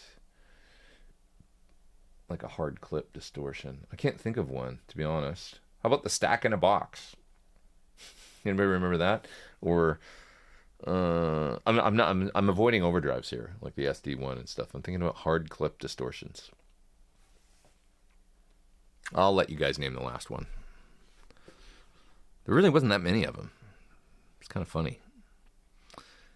Okay. Do you use a noise gate on your board? Do you prefer it in front of the amp or in the loop? I do have a noise gate on my board. It's a cheap little Moorer one, and it's underneath the pedals, but just to where I can get to it if I need to. It has one knob to adjust the threshold, and I actually only have it in the loop with my Klon style drive, my Rocket Archer, and I put it after the Archer, I think. Yeah. To quiet down because the Klon will create some hiss in front of a high gain amp. So it's in the same loop as the Archer, and I can just turn it off if I don't want to use it. But it kind of resides under my board. I'll show you how I did it. It just didn't really have more space, and in practice it's ended up working just fine. But I'll take a picture of it. You can see the white little pedal in front of the switcher there? It's underneath the H9s. So that's where I put it. And I can just reach under there and tweak the threshold with my finger if I want to, change it.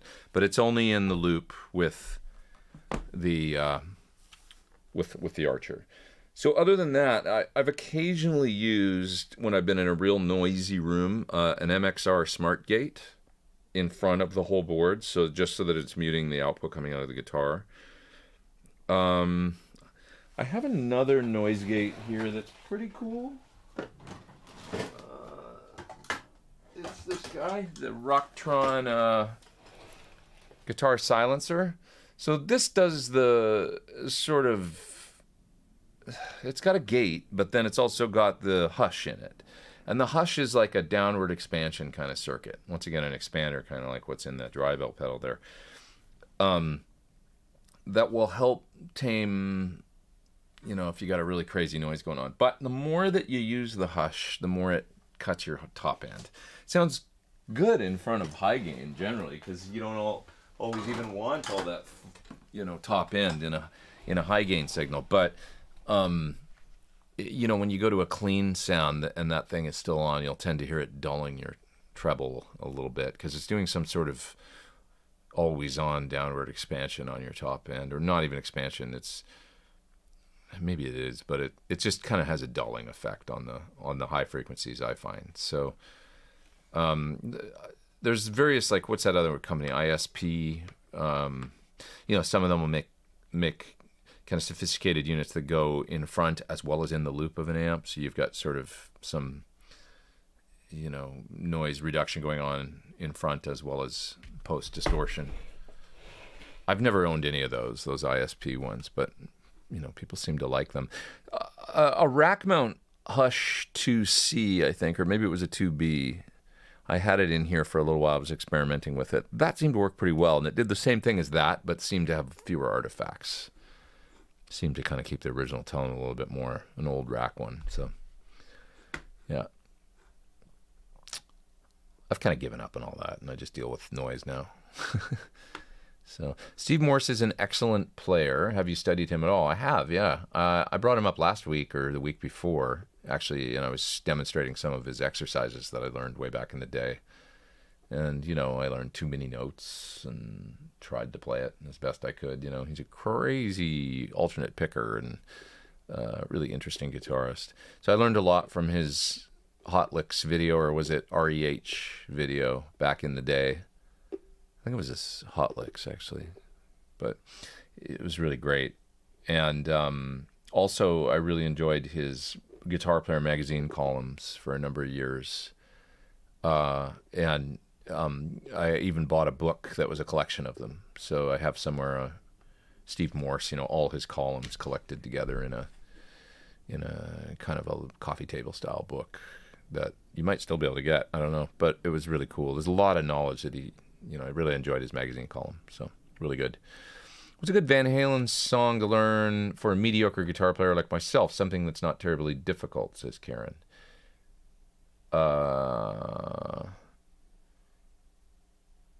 Maybe Ain't Talking About Love. It's not necessarily that easy to play. To get the arpeggiation right of the A minor to G chord change, the main kind of thing, and then it's not an incredibly difficult song, but there's some intricacies to it, and the roll up and down on the volume, the dynamics is really cool. The simple solo, there's a lot to like about it. What's another good example? I mean, that's probably maybe Panama. It's got some great movement to the chords, and then the solo's really cool. And if you can kind of try and note for note it and nail it, it's a good exercise, and a little bit of tapping in it. It's got all the elements. I'd say probably like Ain't Talking About Love and Panama, maybe. If you can get into Panama's really interesting. I mean, with the kind of that, don't you know she's coming on to me? That whole, the kind of the B over F sharp chord is really interesting in that part. Not everybody gets it all right, It's funny because people, many times, they don't get the coolest little things in Van Halen songs, the little, like, things that set him apart. He wasn't just playing power chords or, just nailing away on big blocky chords. He generally, there's really cool little things in everything he did.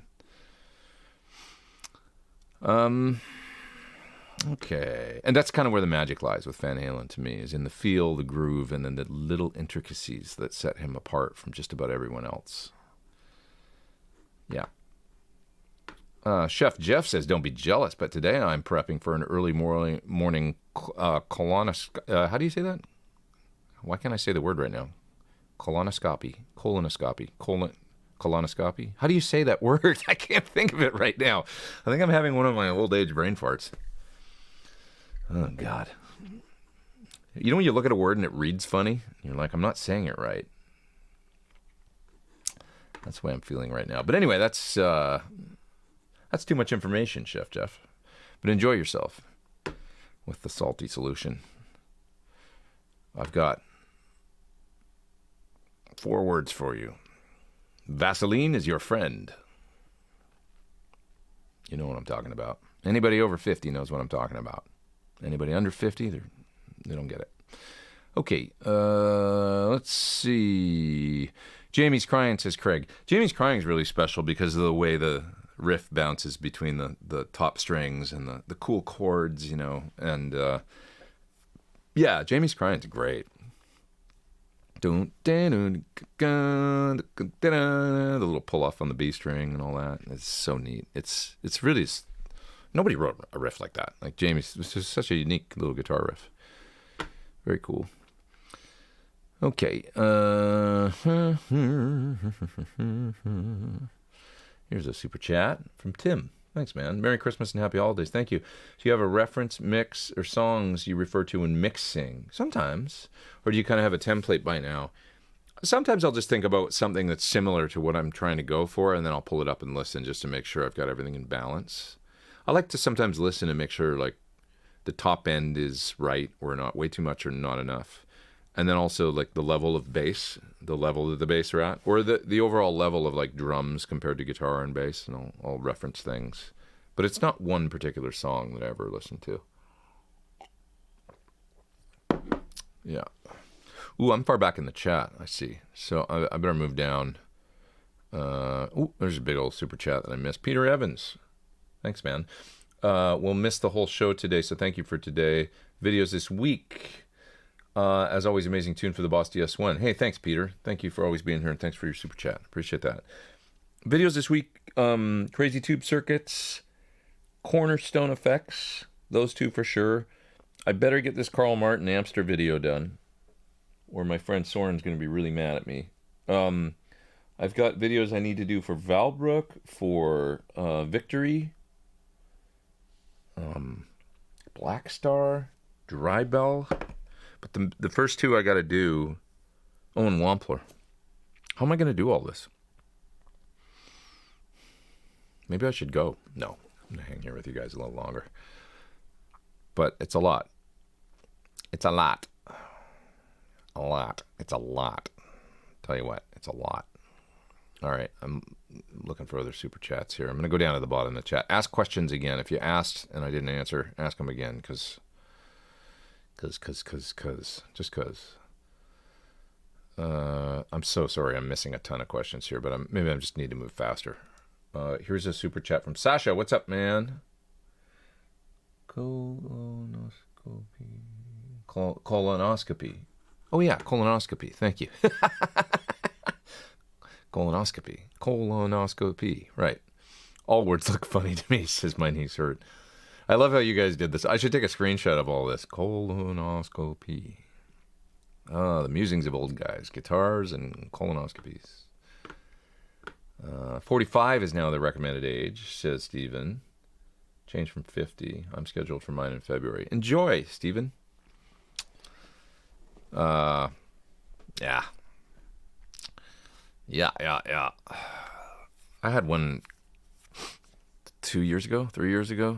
It was during the pandemic, I feel like, or close to it.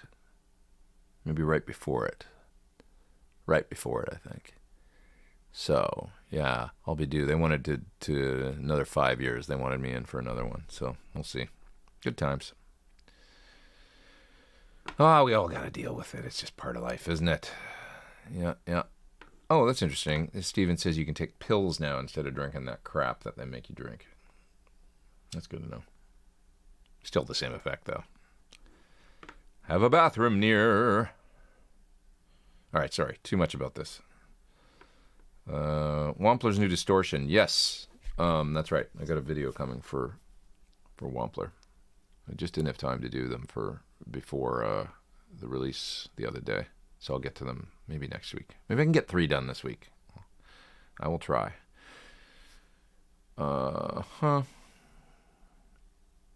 Okay. RAD or SD1 or SD1 Waza. Just watch your Waza video. I'm in debate. The SD1 Waza is exceptional. So, like, especially if you want to push a Marshall, it's killer. Like, I love the sound I actually got in the SD1 Waza video I did a number of years ago. So, I was almost thinking about using it, actually, on tour in January for something. But we'll see.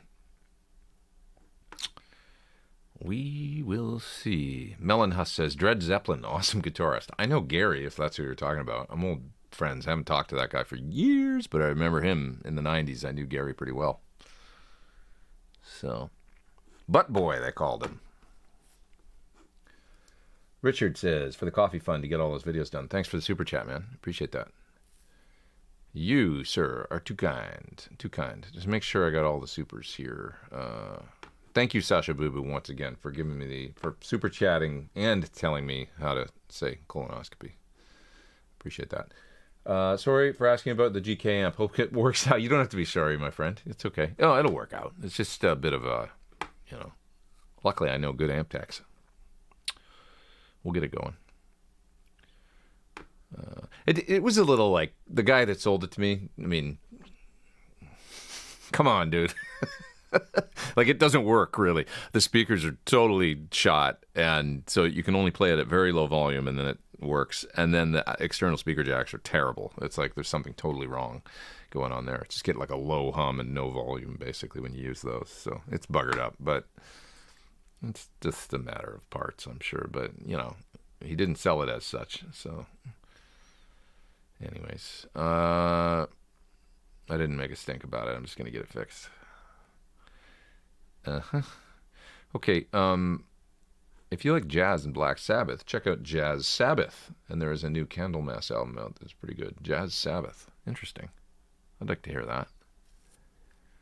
Sabbath had a, wide range. I mean, some of their, more psychedelic sounding stuff or, changes or like, they weren't just heavy all the time, were they? They were such an interesting band.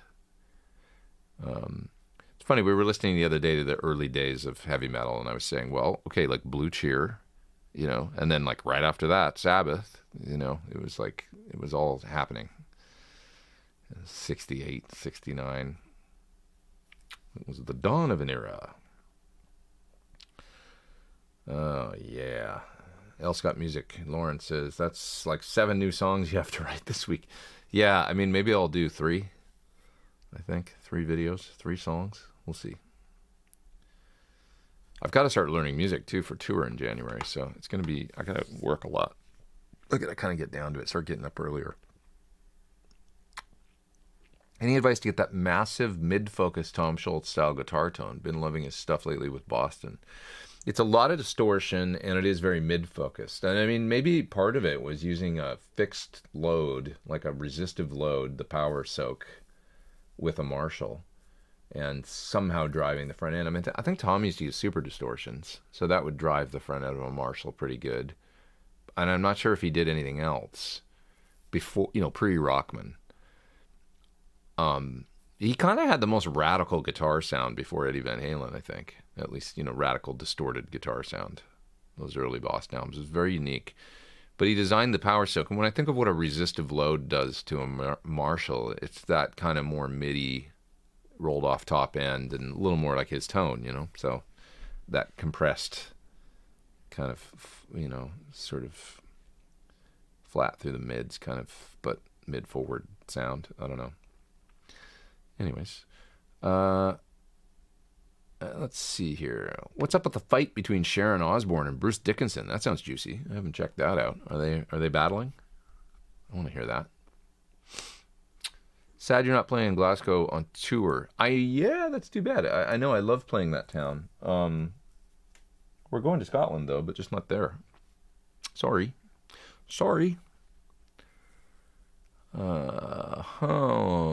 Let's see.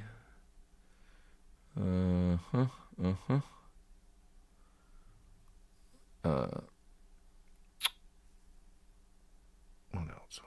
else are you guys talking about? You're talking amongst yourselves. Sorry, a little lull there. Okay, your go-to signal chain for recording acoustics. I kind of did a video on recording acoustics and using the SSL channel strip. Yeah, there you go. You mentioned it. The video using SSL 4000. It's great to use for that. If I record an acoustic these days, to be honest, what I've been doing is using my Slate ML1 modeling microphone, which is right over there. And then I'll run through the Slate plugin using Neve Pre in front, and then I use, on the microphone modeling, I use a C12 often, which is like an AKG C12. So it's a model of that, essentially. That said, I haven't done a hell of a lot of acoustic recordings in the last few years. So only for demos and stuff, nothing for a record. So, but that's worked. In a pinch, I'll just put up the Slate ML1, dial up the C12 model, which kind of puts the C12 sound, via mic modeling on the sound. And then I might use a Often I like a kind of a, just like not anything fancy, like either 1176, but a DBX style compressor, like a 160 can sound really good to me. Or an LA3A actually is great on acoustics. Solid state, a little faster than an LA2A. And it's just so easy to set. So yeah, I tried using that quite a bit recently, like the LA3 model that Apogee came out with in a plug-in. Sounds really good. And that's it. And then you just kind of shelve low end, and maybe scoop some mids if it's boxy sounding. And that seems to work well. I've got some AKG small diaphragm condensers here that if I want to do an XY kind of pattern or stereo thing, I'll pull those out as well.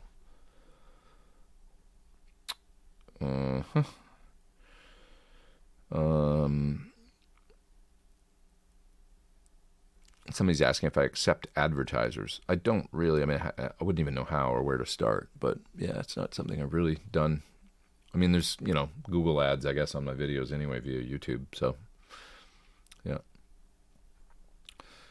Oh, that's interesting. Steven, see, I don't know this. Tom Schultz did something with MXR EQ pedals, some kind of extreme settings.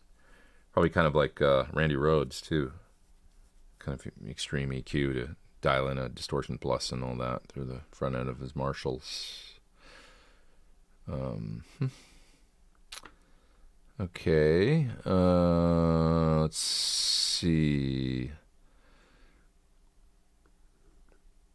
Ian says, only time I've recorded an acoustic, I used 2 channels on the recording, one mic, one direct pickup, and then mixed them.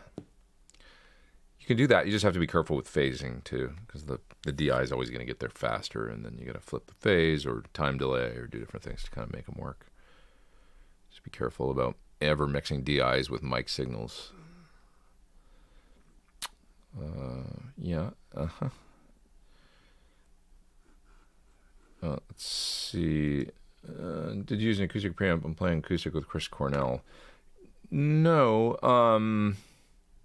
I literally just used, it was like, buffered coming out of the guitar. Did I use a wireless back then? Yes, most of the time. I was just thinking about my rig. On my pedal board, I could A-B coming out of my switchers. So I would always A-B over to an acoustic sound. And I didn't really use a dedicated acoustic preamp or anything. My acoustic sound wasn't very sophisticated. Literally, I would come out of the pedal board 1/4 inch, right, and just go into a DI. And no preamp or anything like that. And, the reality is, unless you're really into that world, a lot of front of house people don't really want you to do any kind of compression or EQ. They want to do all that stuff at the desk, on acoustics, I've found. So anytime I've used a compressor or anything on acoustics and they go like, are you using a compressor? You hear them say, yeah, a little bit. Can you turn that off and let me do that? And I'm like, okay. I mean, they probably know if it sounds weird in the PA, So, can the PT100 do a early Def Leppard sound, high and dry? Sure. I mean, it's basically a Marshalls of the era, I think. So that sound, it can do that all day long in spades.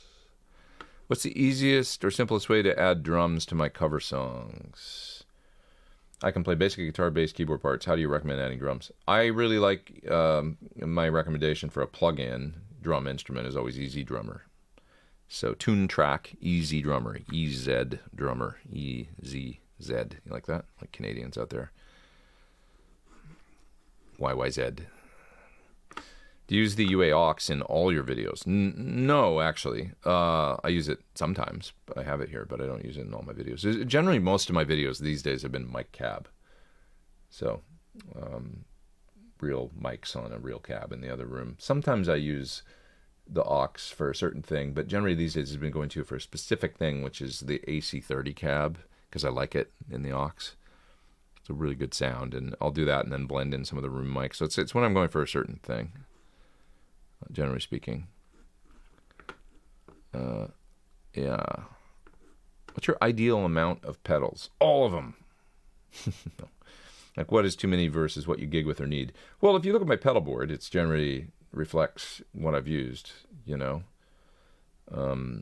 you don't generally need like a ton, but it depends on the gig, because it's like, if you're doing a certain kind of gig, if you're playing an AC/DC cover band, you don't need any, or if you're playing in a, Pink Floyd thing, you need them all. So it really depends. And for me, because say with classic rock show, it's kind of across the board. There's a lot of different tones there.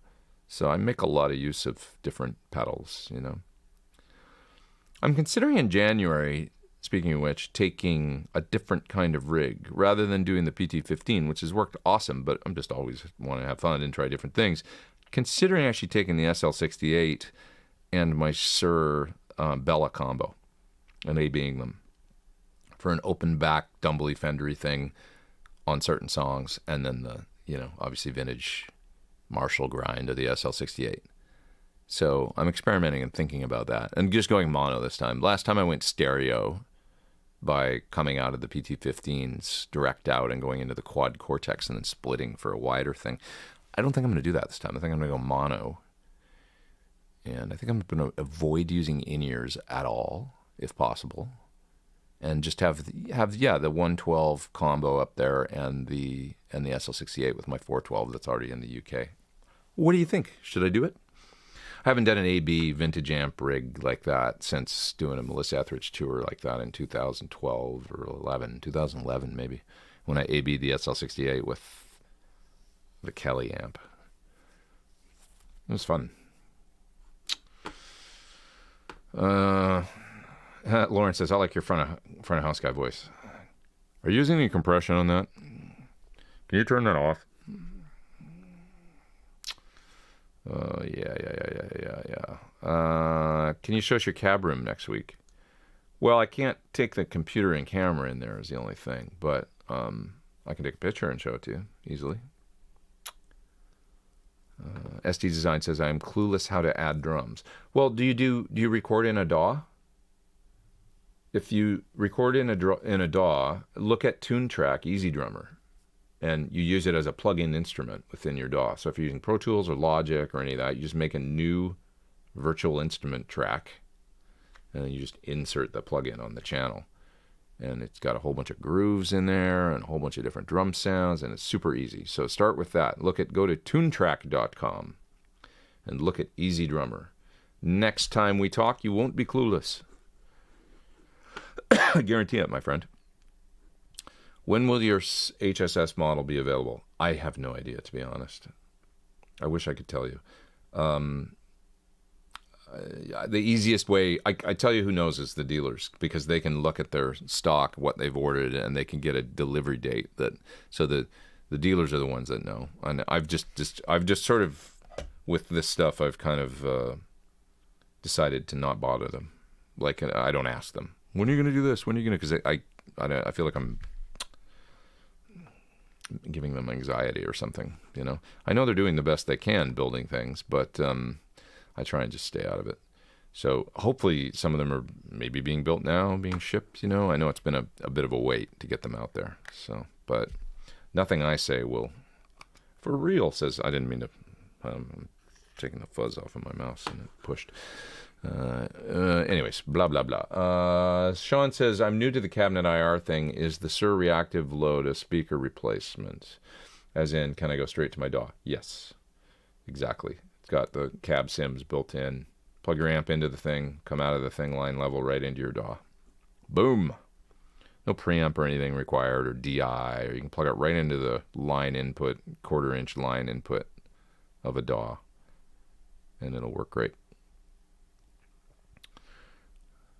1:50. Gonna hang another 10 minutes, guys, because I started late today, and then I'll get to work here on some stuff I got to do, which means I'll split from here. Let's see.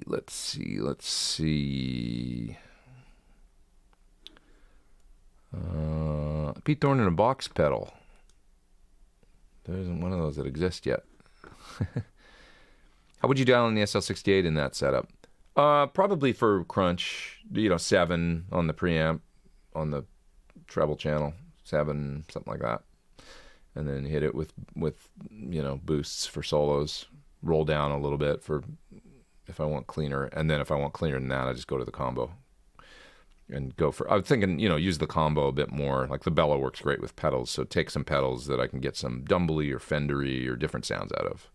because I'm just looking at the set, and it's going to be a great set this year. But yeah, it might be nice to have some different sounds where it's a little more, a little less martial aggressive, here and there, and open back, as opposed to the closed back kind of driving Celestion sound. So yeah. Okay. John says use 4 PT100s, 8 PT15s, and 15 412s. I would love that. That would be cool.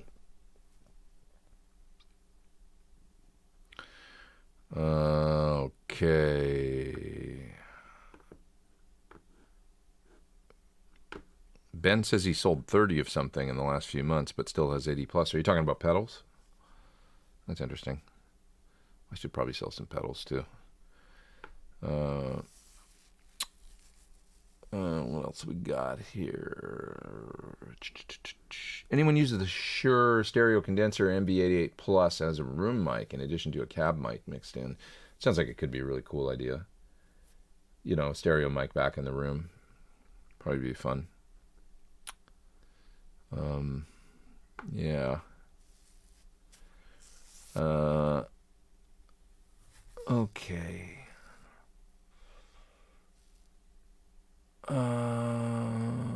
Will you be taking the Quad Cortex with you to England? Probably as a backup. Yeah, I would probably actually make like 4 or 5 presets as a backup this time and use the Quad for that. The last show I did with him, it was the only thing I used, and it was great. But it's great having a Quad over there because you can use it as an audio interface too. So if I need to bust out a session, I can do that using the Quad. USB straight into my computer works great. And it fantastic backup too, and it fits in my backpack.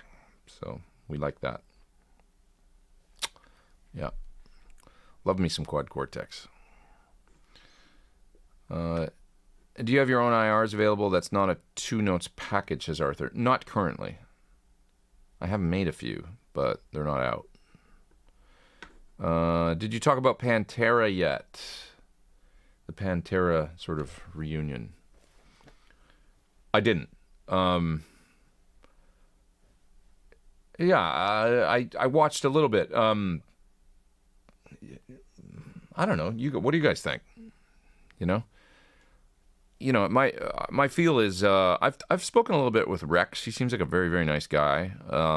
And Zach, I've met on a few different occasions. He's always very nice to me, and I like him.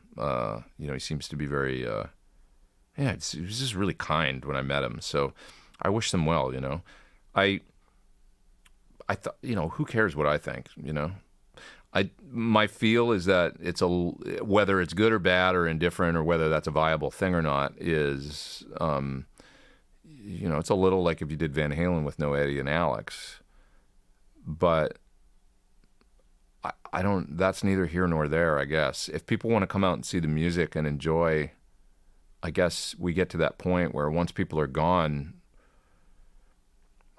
what's the right way to do it and what's not everybody's going to have a different opinion, I don't know, honestly. If you look at like, Foreigner or AC/DC or when you start doing it with different members and stuff, everybody's got a different opinion, Journey, want to talk about some dramatic stuff. There's a lot going on in that camp, and at the end of the day, it seems like they'll headline a festival and they play Don't Stop Believing and people sing along and have a good time. So I don't know what's the you ever see the Exit Through the Gift Shop, I think it's called, right? Is that what it's called? The movie about Banksy and Mr. Brainwash and all that street artists, Is it Banksy that they're actually interviewing at one point where, he's like hidden, his voice disguised and all that, and he's like talking about this Mr. Brainwash guy who kind of like hijacked the whole movement but ended up kind of making a bunch of money, and he's like, selling art, like, and Banks is like, well, what do I know? This guy's like, on top of the world, like selling all this, so maybe it's me, maybe the joke's on me and I'm the idiot. I don't know, or whatever, And it's just like, yeah, when it comes to opinions, it can kind of flip on its end. And it's like, it's a crazy, wacky world. I don't know. So that's my long-winded dissertation about Pantera reunion. I don't know. I mean, everybody's going to have a different opinion, I guess the most important thing is, like, if people are having fun going out and watching it, getting something out of it, and if fans of that band feel like it's, if there's more of them that feel like it's something that they want, then not, And who are we to, So, got Bogner Burnley from my 96 Fender Twin reissue for Dirt, says Guido Day. Sorry. My favorite stock speakers are lacking. 96 Fender Twin reissue. Any suggestions to keep the clean but better for rock?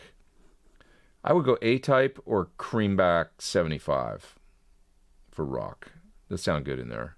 You could go V30 too, but yeah, I don't think you'd go wrong with a Creamback 75 in there or an A-Type. That's my recommendation. Okay, let's see. A few more things here. Let's see. Do you think in the next few years real amps and cabs will be outplayed by effects advancements? Not any more than they already have been. I think that there's always going to be people that love their tube amps, and the tube amps just do a thing. So it's like, there's a sound, and we don't need to overthink it. Like, you plug it in, it sounds good, it feels good, it feeds back, it rocks, it's got a thing. Let's just use it. That's what I think, and I think there will always be a place for that, as well as always a place for, full-blown modeler rigs and everybody going direct and playing. We've seen runs the gamut, from Kempers going direct to, I saw a picture of the Morrissey stage the other day, and it's like 412s and a big old amp rig. They're still using tube amps. Jesse Tobias, I guess. I think probably still in that band. I think playing guitar. But anyways, there's bands that are going to do that. And, yeah. Lauren says, once people are gone, what's left is a cover band. That's kind of true. I mean, it's like, that's what is going to keep it alive, is people, celebrating the music, going out and playing. So it's just how it is, if, yeah. T-Top says, super late to the show. Well, I'm glad you made it. Nice to see you here. Kiss has reached a point where I don't think the original members are really that important anymore, as long as they can put on the show. Yeah, I mean, I think Kiss, the idea was always to kind of, at least for a long, long time, is to pass it on, and then they can still make money and stay home, put on a big show, and, could be other guys up there,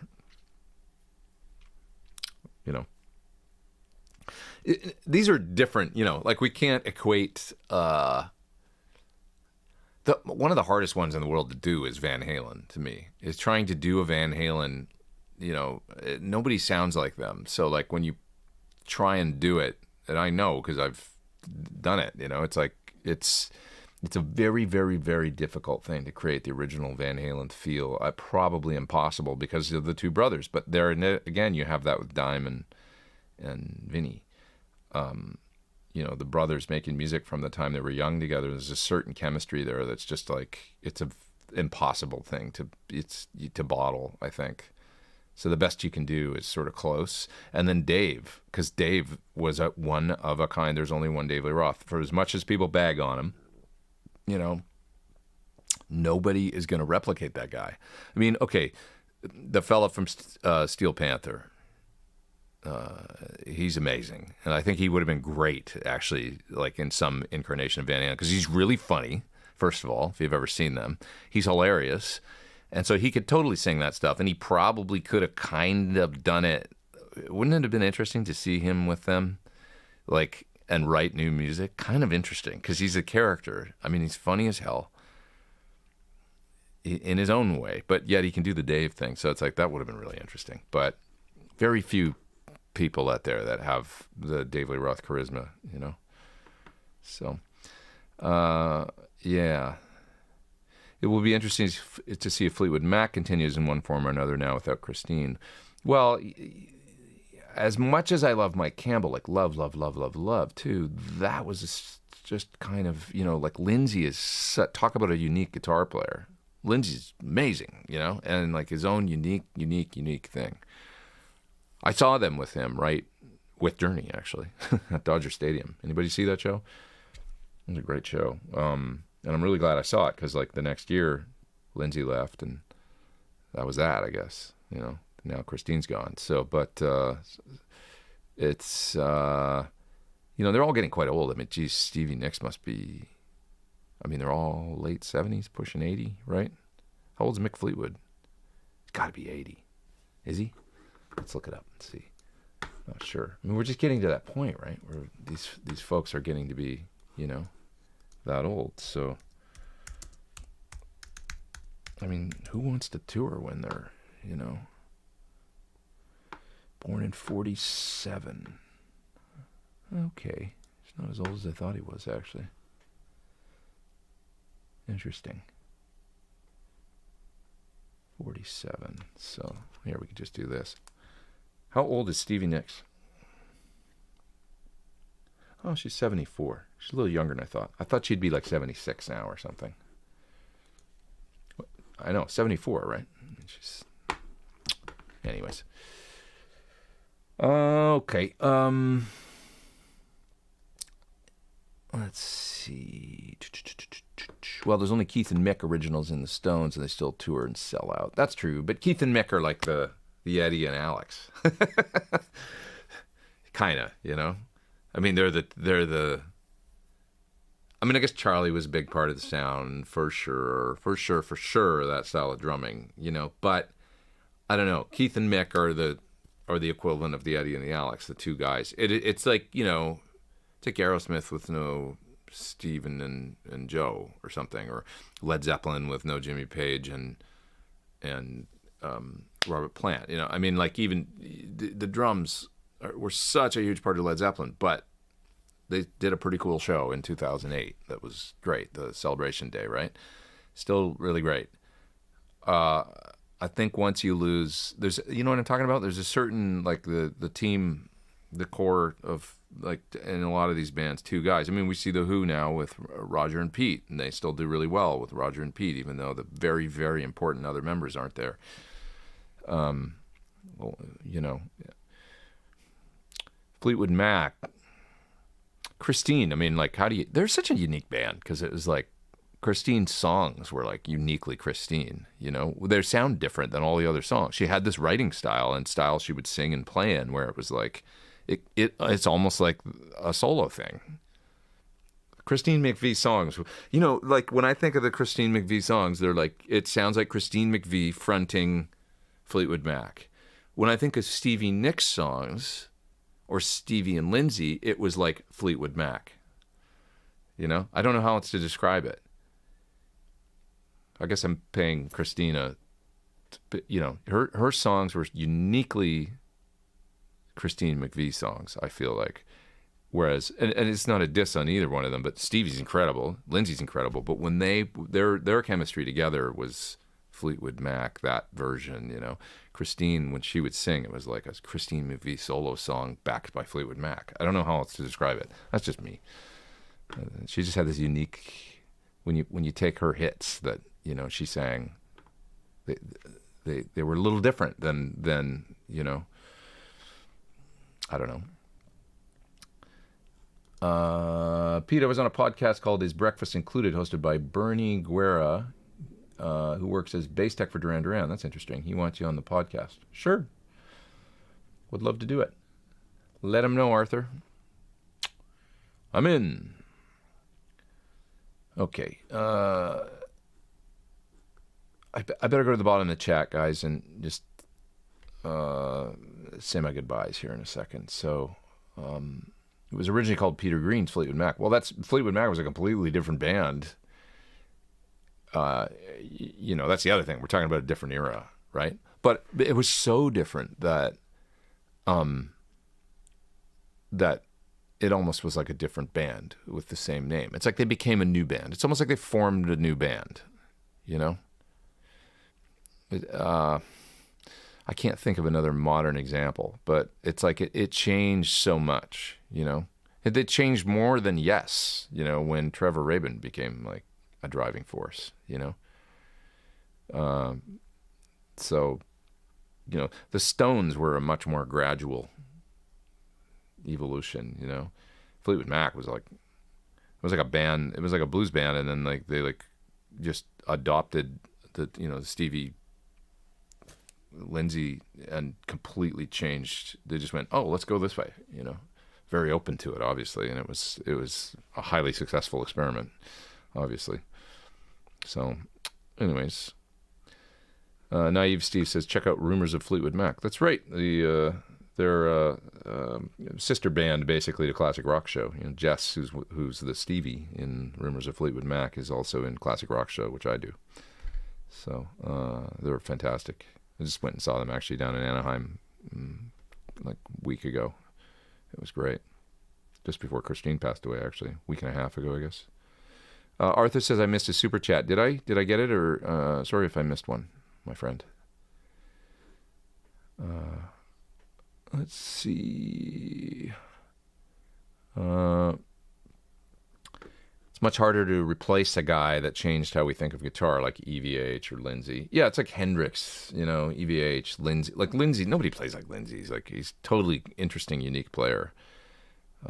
Neil Finn's amazing too, but I don't want to see him playing Fleetwood Mac songs. I like his voice, you know, in it. It's just like the guitar of Lindsay. There's no replacing Lindsay, I don't think. I don't know who could do it. You know?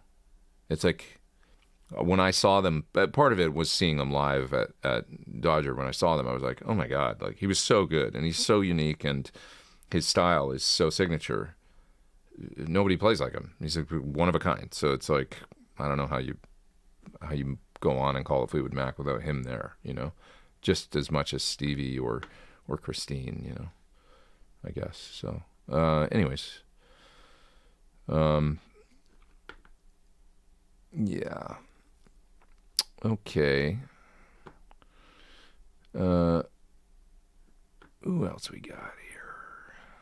Let's see in the chat. I gotta split. Actually, I should run, but right down at the bottom of the chat here, I'll see if always late to the party says B Scott. That's okay, man. I'm glad you made it.